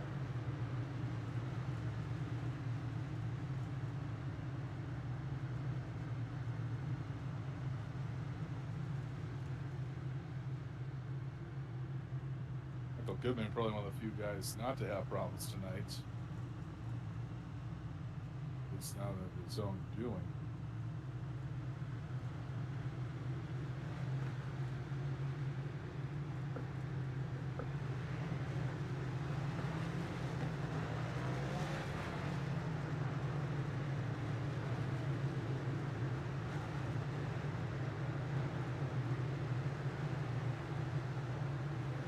Lytle, though, has been taking advantage of all this. He's not going to back up the top 10. Part-timer Ethan Burrell joining us.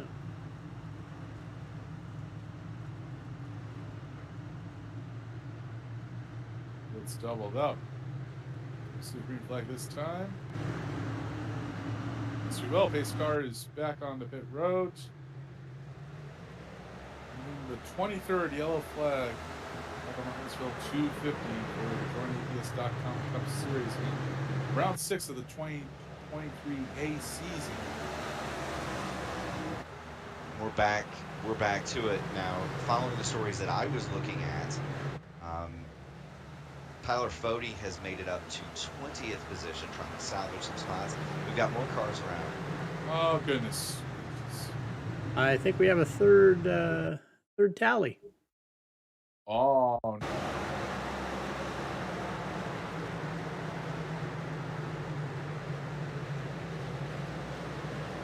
Yepperoni. And he takes out the 15 and the 44 out. Yeah, that's that seemed pretty definitive.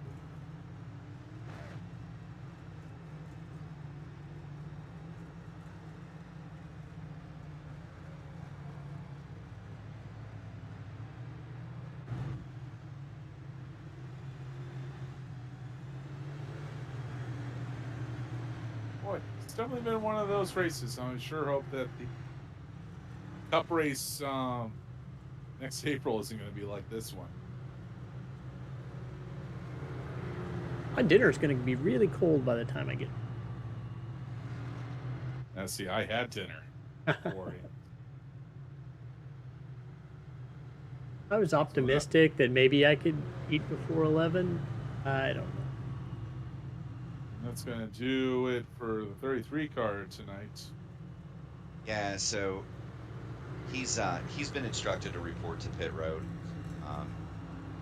monitoring to see if he does or does not. He's on pit road, so he's gone. And look, that's unfortunate.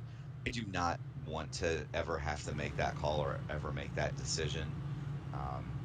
I think they asked me if I liked doling out the punishment. I would much rather never have to key that mic. But it is what it is, right?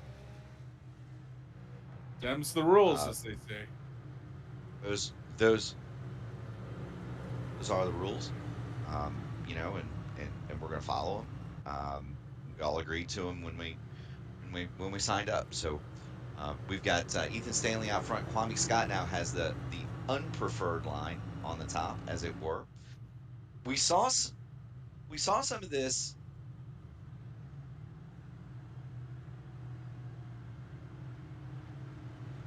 They'll remain in under yellow flags. So we saw this in the truck race, and I was going to ask you, Connor, where guys were making deals where the leader would take the top.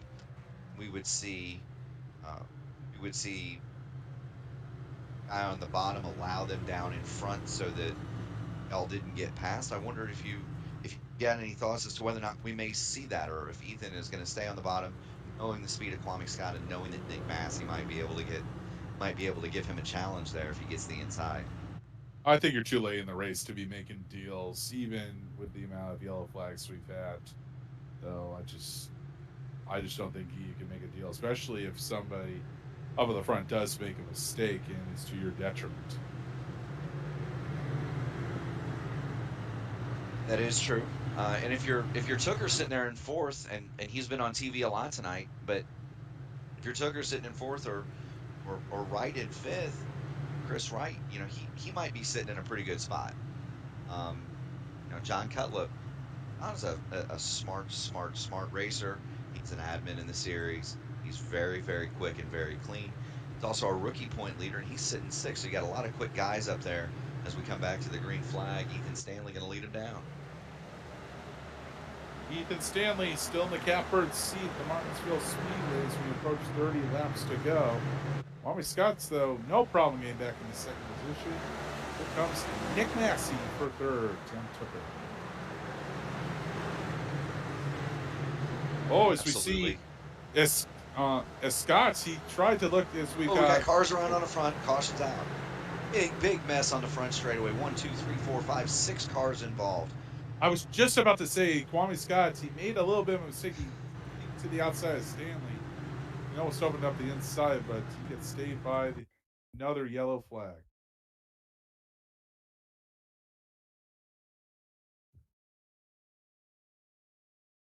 Like Garrison Hogan got high up there, maybe it caused everybody to kind of check up.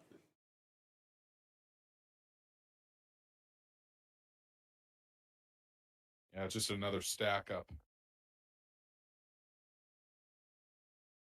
30 car didn't exactly break going into that pile up.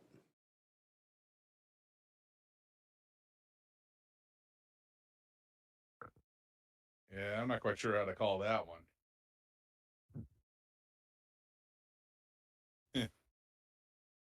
Robert Hill, he's been dead center in some of these fluffles. 22, kind of 22 gets high, and then all of a sudden the 2, he just gets out of shape. Take a look at Fody's view on that. It looks like it streamed through there.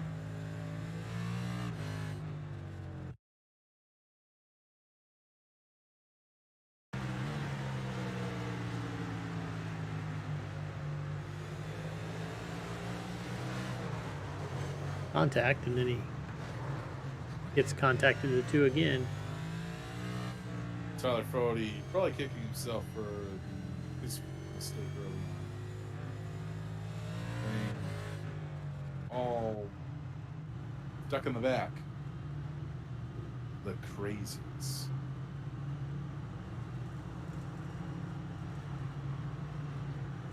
Robert Hill is going to appeal his first tally. That was his second one.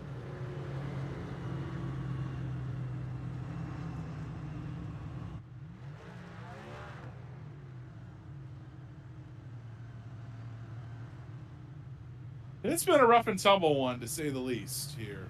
Eaten by Martinsville, Stan. Connor, I will say one thing you're getting spared by not having driver chat is you're not hearing them sing during these yellows.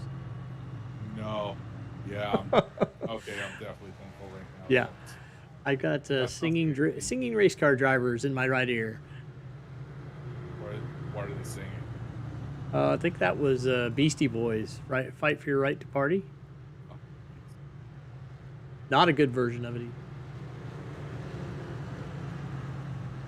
Anything that's they sing, it's. I won't name who was singing it. Just don't want to harm their brand.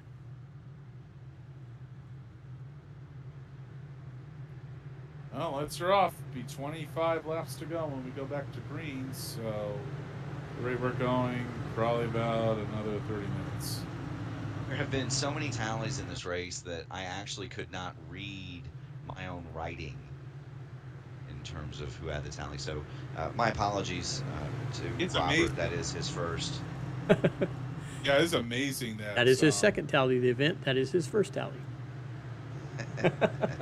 That's my fault. But it's amazing that you've had so many single tallies with only 3 guys that have been parked for this one.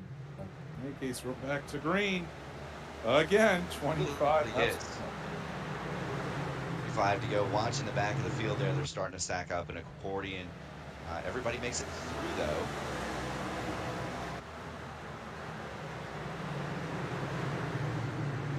So far, so good. His top 4 gets single file. Oh, contact. Ethan Burrell back there. Yeah, we've got another pile up. Caution 26. Rack 'em up, guys.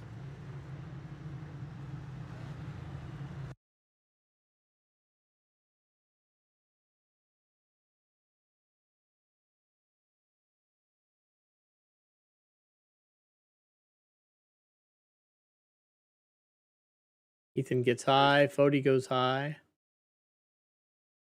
Yeah, Fody just kind of followed him by I think it's mistake the here. 26 right here. And he gets out of shape and Looks like there's quite a bit of net code there. yeah, there is. Yeah, 37 Makes it gets out of shape. 26. 26 has him dodged and yep, and my racing, unfortunately, got that one wrong.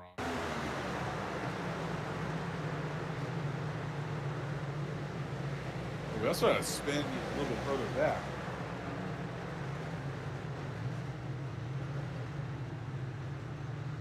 So we actually had 2 wrecks going on. We have another one back in turn 3. Yeah, I'm going to try to see what's going on here with person Nedd.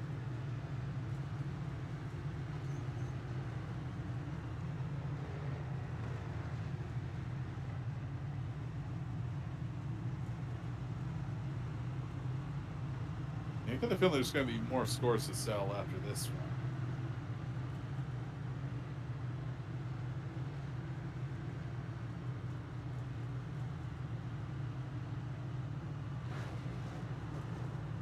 Yeah, person Nedd looks like he just turns himself. Oh, it's been one of those nights. For sure.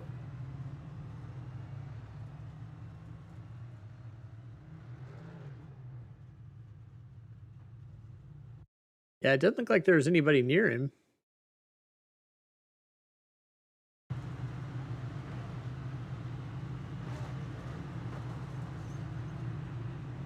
Man, so really 3 wrecks on that whole thing. The one we saw, this one person in, something else happened in the back half of the field.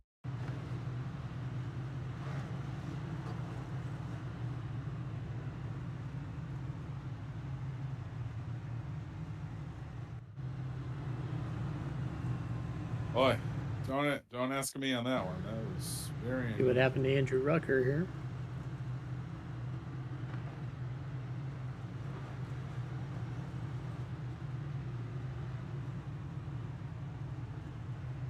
He just dodged it. Just dodged it.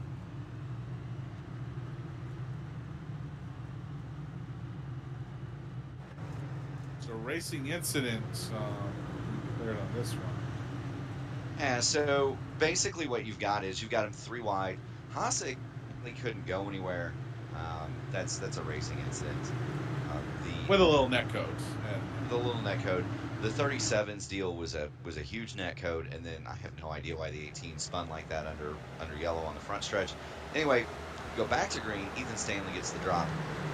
Kwame Scott going to go to the bottom of Nick Massey for third. Chris Wright and David Tooker fighting over fourth and fifth. Jonathan Cutlip, an interested third party sitting there in seventh now because he's got Matthew Weeks, who, in his defense, has hit everything with the pace car tonight, and somehow is running in sixth, and we've got a caution. Of course we do. I am sounding.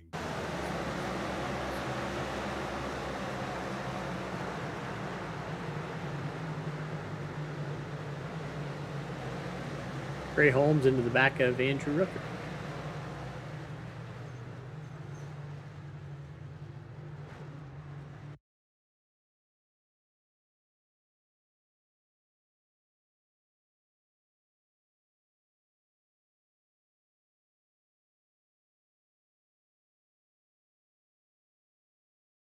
Yeah, that's pretty.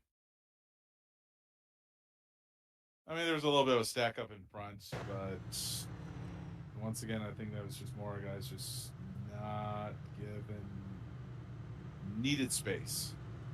How about we take a break? We'll play a TA services ad.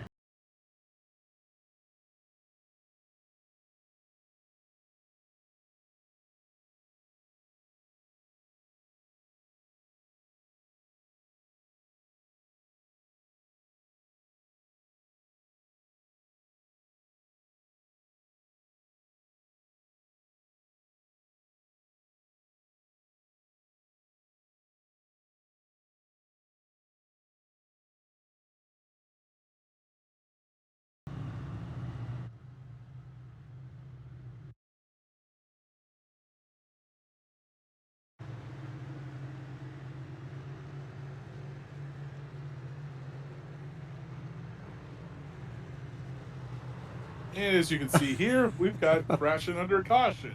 He just spun himself. Under caution. That's what boredom will do to you, I think, sometimes. Yeah, especially with working yellow flag number 28 of the night. I got to show that again just to embarrass Ethan a little bit.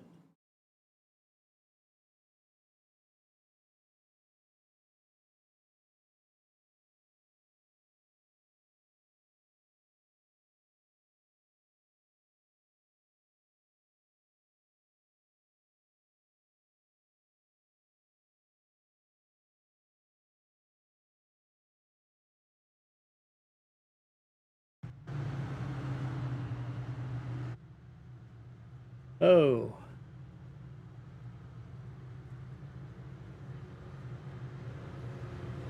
I don't know that we're going to get this done before 11. So I looked at that incident, by the way. There's guys calling for tallies. So when I looked at that incident, it was readily apparent that there was an accordion effect. Car at the back really doesn't have a chance to avoid collision in that instance. So that's one of the rare times that you're going to see me call a racing deal on a rear ender. It's almost always avoidable, but in that case, it really isn't. Did the 37 get a tally for spinning himself under caution? The 37 also did receive an EOL for spinning himself under yellow. I think I can recall a race where I've seen multiple spins by guys under the yellow light. It's pretty wild. It looked like a boredom spin. Well, our first longest green flag run's been 10 laps, 12 laps to go. I don't know, maybe by luck we'll get our longest green flag run of the day. Back to it. Another good start for Ethan Stanley. As Mommy Scott's able to dive back in the second position. Val is on the third on back. We've got Andrew Rucker around on the backstretch here. Oh, couldn't even make it a lap that time. So 28th yellow flag of the race. And unfortunately, spoiling what is a rather compelling battle up in front. 64, 3 wide. Yeah, I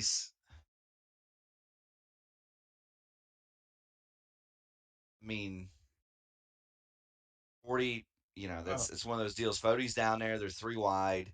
And the 64 just wasn't clear and came down in front of him. So, we're going to have a racing incident there as well. It's unfortunate. Much like the rest of this race. This is one of those broadcasts you do that you just realize nobody's ever going to watch this. We're being recorded, but nobody's going to watch this race. I'd like to think I'm at least keeping the sarcasm to a minimal level. We do have like 35 viewers. Yep. So to the 35 of you who, thank you, for some reason are still watching, thank you very much. But it's too bad. The racing up towards the front has been compelling at times, but it just has not had a chance to develop.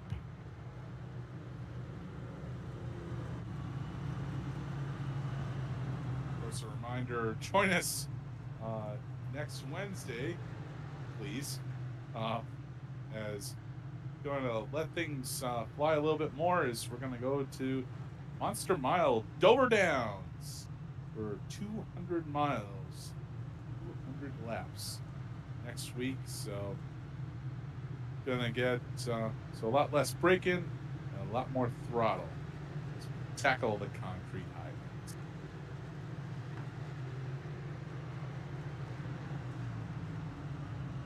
Give a little airtime there to Braxton DeWeese. Braxton's always brings a big crowd to the chat in YouTube, so I hadn't seen him much tonight, so I thought I'd give him a little airtime. Got plenty of time to spread it around. Yeah. Braxton 34th, 13 laps in arrears. Following Fode, He's made it to 26th. It's rough. It's a rough night for him and Scott Crump and Chad Frankenfield too, right? So the top three in the championship, they've all had their problems. Ryan Gavel isn't here. So the leading championship contender right now, Matthew Weeks in 7th. Chris Wright also has a chance here to make up quite a few markers. He is currently 5th. And I can't Next confirm in that this- Ryan Gables has no regrets. Well, that's why we get a drop, right? Although that Yep. was an interesting theory I just heard where, Kwame Scott around. He didn't even get back. And he's going to get T-boned. Yellow flag number 29 didn't even make it 100 yards. Oh my gosh. Oh my gosh.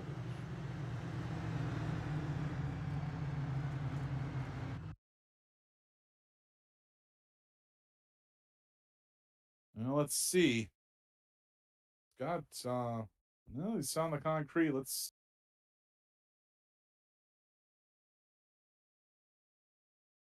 He lit the tires up. Oh, he was sideways before Tooker could even get to his back bumper. Let's see. Oh, he didn't get T-bone nearly as bad. Well, that was more of a clip than a T-bone.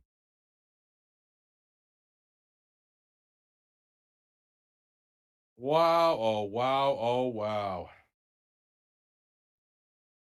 That's going to put an end to what was a fantastic comeback for Kwame Scott. He dominated the early part of the race, had a penalty on pit road, came all the way back, and unfortunately he spun the tires, lost control coming to the restart with 6 laps to go. And that's kind of wild, right? Like Kwame goes from the front to the back, he comes back to the front, he's worth the price of admission, and then he just lit the rear tires coming to the restart there. Now he's 29th, and he needed that good run tonight too. Yeah, but unfortunately that started off a secondary crash here. So 29th, yellow. What else to go? How about the overtime rules, guys? What are we dealing with? We've waived those for tonight, haven't we?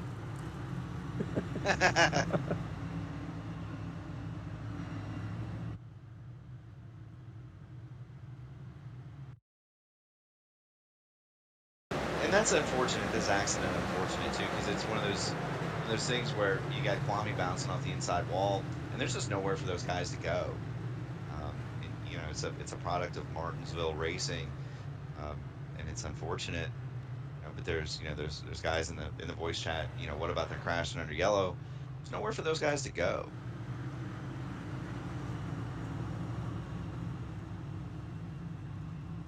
Well, Ethan Stanley sitting pretty in the catbird seat, top of the field.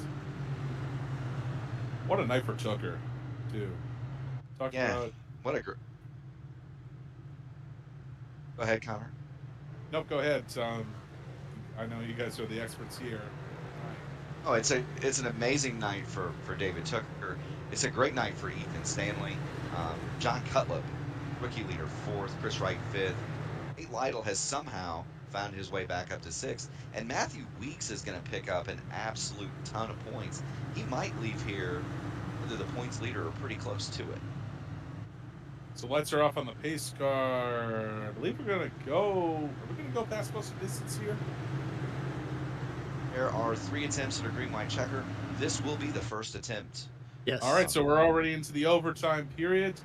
Stanley going to bring them down slowly. That's a good launch. As Tooker, though, he's able to slide into the 2nd position. Stanley, though, sitting pretty at the top of the field. 2 laps to go. We'll see if they make it back around. As they are 2 by 2 from 4th on back. 3 wide. Tate Lytle getting out of line. Meanwhile, Stanley going to bring them back. And where he got a car right next to 30. But the white flag is out. The white flag is out. No yellow flag. Stanley still the leader. David Tooker going to take a look. Stanley down to the inside. Is he going to lay the bumper to him? He will not. Ethan Stanley's going to take down the checkered flag. Holy mackerel, what a race. And they're still wrecking coming to the line in the back. Kwame Scott around. He gets hit by the 9. 17 crashes across the line. The 9 is still wrecking. Finished the race. 2 cars cross the line in reverse. Holy mackerel. But there's no doubt Ethan Stanley is your winner here at the Martinsville Speedway in the Martinsville 250 for the Elite Racing League JoinAPS.com Cup Series. We're going to get ourselves some donuts. Yeah, great run for David Tooker. Nick Massey. Boy, that was certainly a race. Was a race. It even went past the. It even went past the posted distance, right? We got extra Martinsville. So your winner, Ethan Stanley. Car number 92, David Tooker, Nick Massey, Chris Wright, and Matthew Weeks, your top 5. Jonathan Cutlip, Zachary Rogers, Garrison Hogan, Joshua Clark, Johnny Thomas, the top 10, followed by Tate Lyle, Chad Frankenfield, who comes back to finish 12th, Ray Holmes, Michael Goodman, Robert Hill Jr., Tyler Fody, your points leader. And I'll have to see after this one. Justin Vandermeerl and Nick Indelicado. It's positions 1 through 18. That could be, from my perspective, as I look at that finishing order, Pat and Fody, more or less, in my opinion, saved their seasons. At one point, Tyler Fody was in the mid 30s in this race. To come back and finish 16th, you think about that. That could be 15 points as we get into the chase. Chad was at the back of the lead lap at one point, him to finish 12th. Excellent run. Tate Lytle, he overcooks a corner. He winds up 11th. He may rue this day, as will Kwame Scott, I'm sure. Just a mistake with the rear tires, and he goes from a shot at a win to Kwame finished 26th today. So there's going to be a lot of guys that are happy uh, with some good finishes. There are going to be some guys that are happy, and there are going to be a lot of guys that are disappointed. But we do have in the booth Nick Massey, 3rd place. Nick, interesting time this evening. Tell us about your race and and and how you got up there. Yeah, I had good speed in qualifying. Qualified, I think, top 5. And then just kind of hung out up there all day. I fell back a little bit. A lot of people were shifting. I didn't know that was an option, so I tried that a couple times during the race and about lost it a couple times. So I kind of scrapped that idea. Went back to staying in 4th gear all the way around. And then just kind of worked my way back up there after pit stops. Kind of kept out of trouble there as best I could. Had fun racing those guys up there. Tooker, Ethan Stanley, congrats to him. Teammates Chris and Kwame for a while. And that kept you pretty busy in race control, I hear. No, I think I said it. I said it for the guys in the race. I would much rather never have to press that button, but it is what it is. And go on. What amazed me was the number of self spins. Can you tell us what was it like trying to get off the corner? Yeah, it was being in 3rd gear.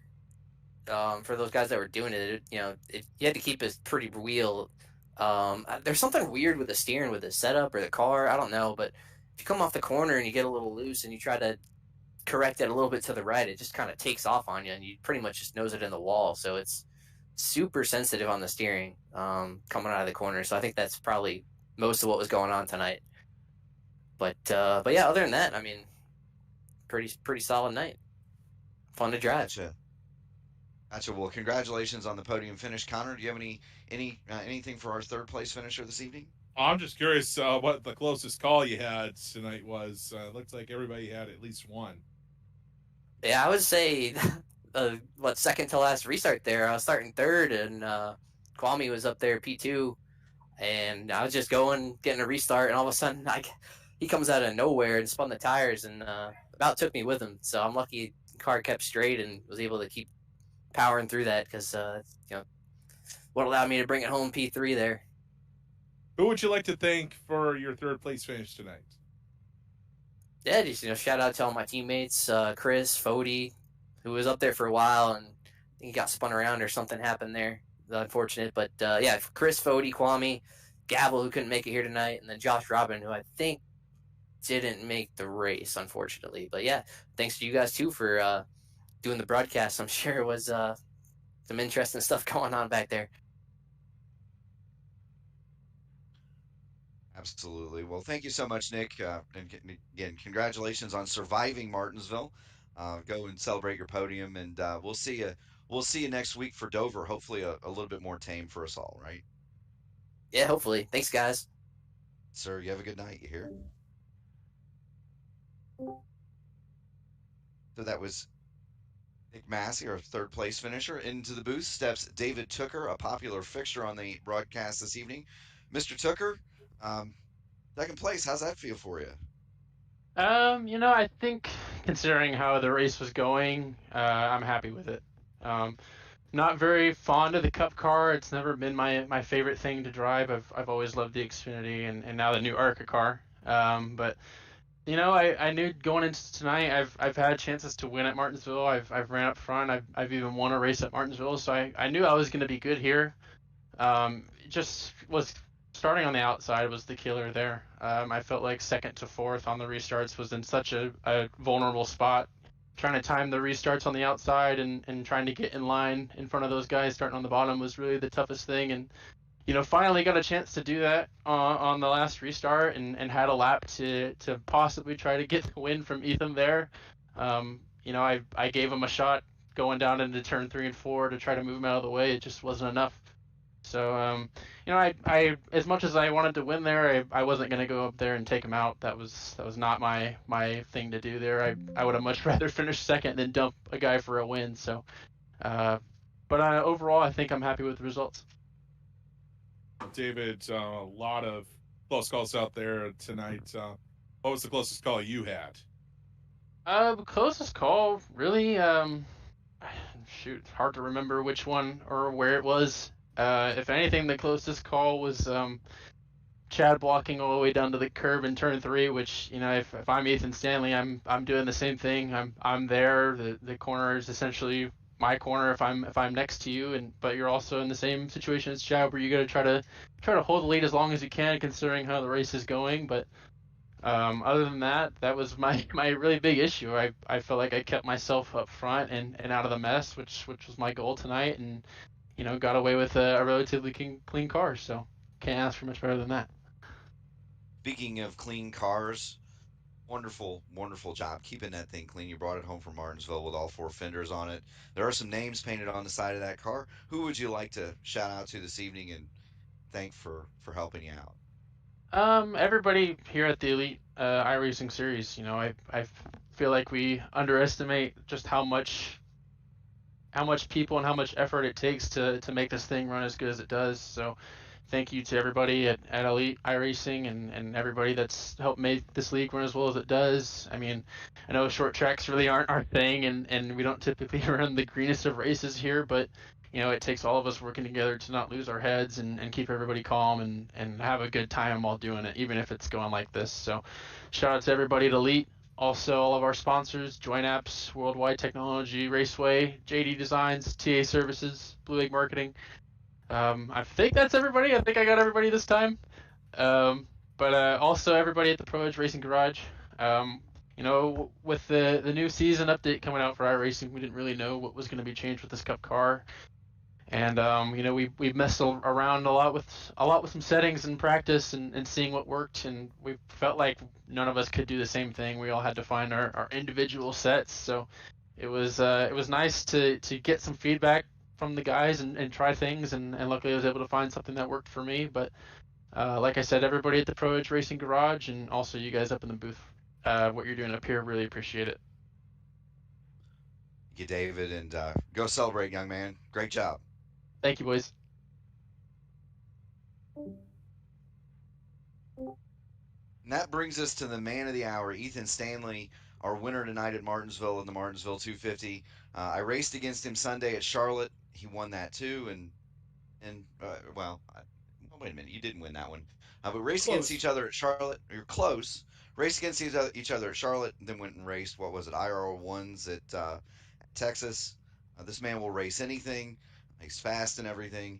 Uh, what was your secret tonight? And tell us about the battle with Chad for the lead that wound up with him backwards and you in command. I don't know. I don't think I really had a secret. I changed the brakes a little bit in practice. That might have helped a little bit. But yeah, me and Chad, he was just trying to defend real hard, drove me all the way down the track, and I still had a fender on him. So, you know, that happens. But nobody's mad really there. It's just a mistake on his part. Well, I think that incident was pretty well covered. How about any other close moments he had tonight? Me and Tate Lytle, he came up the track a little bit. I got sent wide, moving back a couple spots, but in the end, I was able to recover, just stay up front. Other than that, really, it was just a perfect race for me, really. A lot of restarts. I wasn't the fastest on the long run, so that really helped me. Were the yellows a little bit frustrating despite you having a good short run car? Oh no, I was happy about it. I mean, it makes the race really long, but I knew I was up front and going for a win if we just kept getting cautions, and yeah, just really to my benefit. And then Kwame, unfortunately, spun the tires. I think he had the fastest car tonight. Absolutely. With the changes you mentioned, somebody mentioned earlier changes. We are in week 13 after all. Did you notice anything different? Certainly, we noticed the ARCA car Sunday night had rev limiter missing, and of course, now we know that there's going to be a Gen 4 series. Um, did you notice anything that was different or peculiar about this car this evening that was different than what we expected? Nothing too different. I feel like the brake settings were a little bit different by default, so I changed those to my liking. Other than that, yeah, I don't think the car really changed too much. I haven't tried a road course or anything in this yet, though, so that might be different. But yeah, I mean, I was pretty used to it. Ran a race here last week, so decent amount of practice.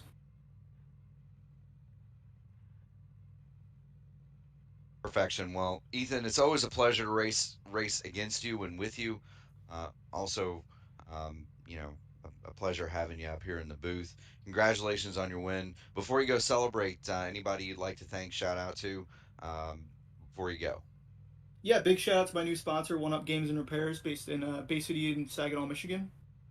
Go there if you're ever in the area for your electronics repair needs.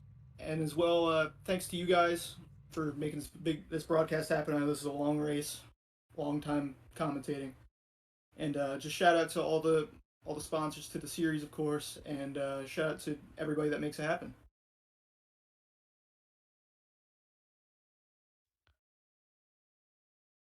Perfect. Well, thank you so much for your efforts, um, Ethan, and have a good night. Go celebrate, young man. You've earned it. Yeah, thank you, man. Yes, sir. Well, an interesting night tonight, Connor. We spent most of it under caution. We had a record number of those. We also had a record number of tallies issued. Interestingly enough, of that record, only two cars, I believe, retired on incidents. So that also might be a record for most tallies issued with the least amount of retirements. Ethan Stanley, by the way, on a hot streak. He's won three of the Lotus Classic Series races in a row. He's now won a Cup race. He's won some ARCA races. Ethan's having himself a heck of a 2023, and good on Ethan. He's a fun guy to race around. Do you have any final thoughts, Connor, on this evening's action?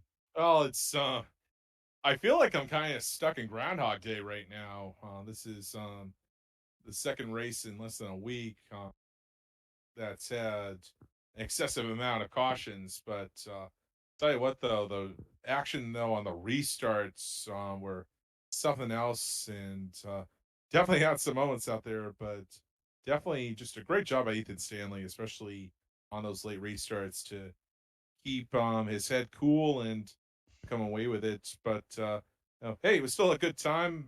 Definitely appreciate the invite. Kind of doing some substitute work here. Absolutely. Always happy to do it. Always happy to be with up here in the booth. I've got to thank Dave and Chad for inviting me up here, and hopefully I don't wear out my welcome. For my sponsors at Raceverse, thanks to them for letting me do this, and Black Magic Designs. Um, the next races for the Racing at Network are going to be tomorrow. We have the Lotus Series at Mossport, actually, and not Spa. Uh, that's gonna be an interesting deal. Those cars are extremely difficult to drive. 450 horsepower with no downforce and less mechanical grip than a Toyota Corolla. Sunday night, if you want to see more short track racing, the Truck Series is going to have twin 100 lappers at Lanier. So a 0.375 mile short oval, no pit stops. Looking forward to that. Um, And then, of course, we'll be back here next Wednesday for Dover. For myself, for Connor Sullivan, David Huckleberry, uh, producer, wonderful, wonderful gentleman. I'm Mark Murphy, signing off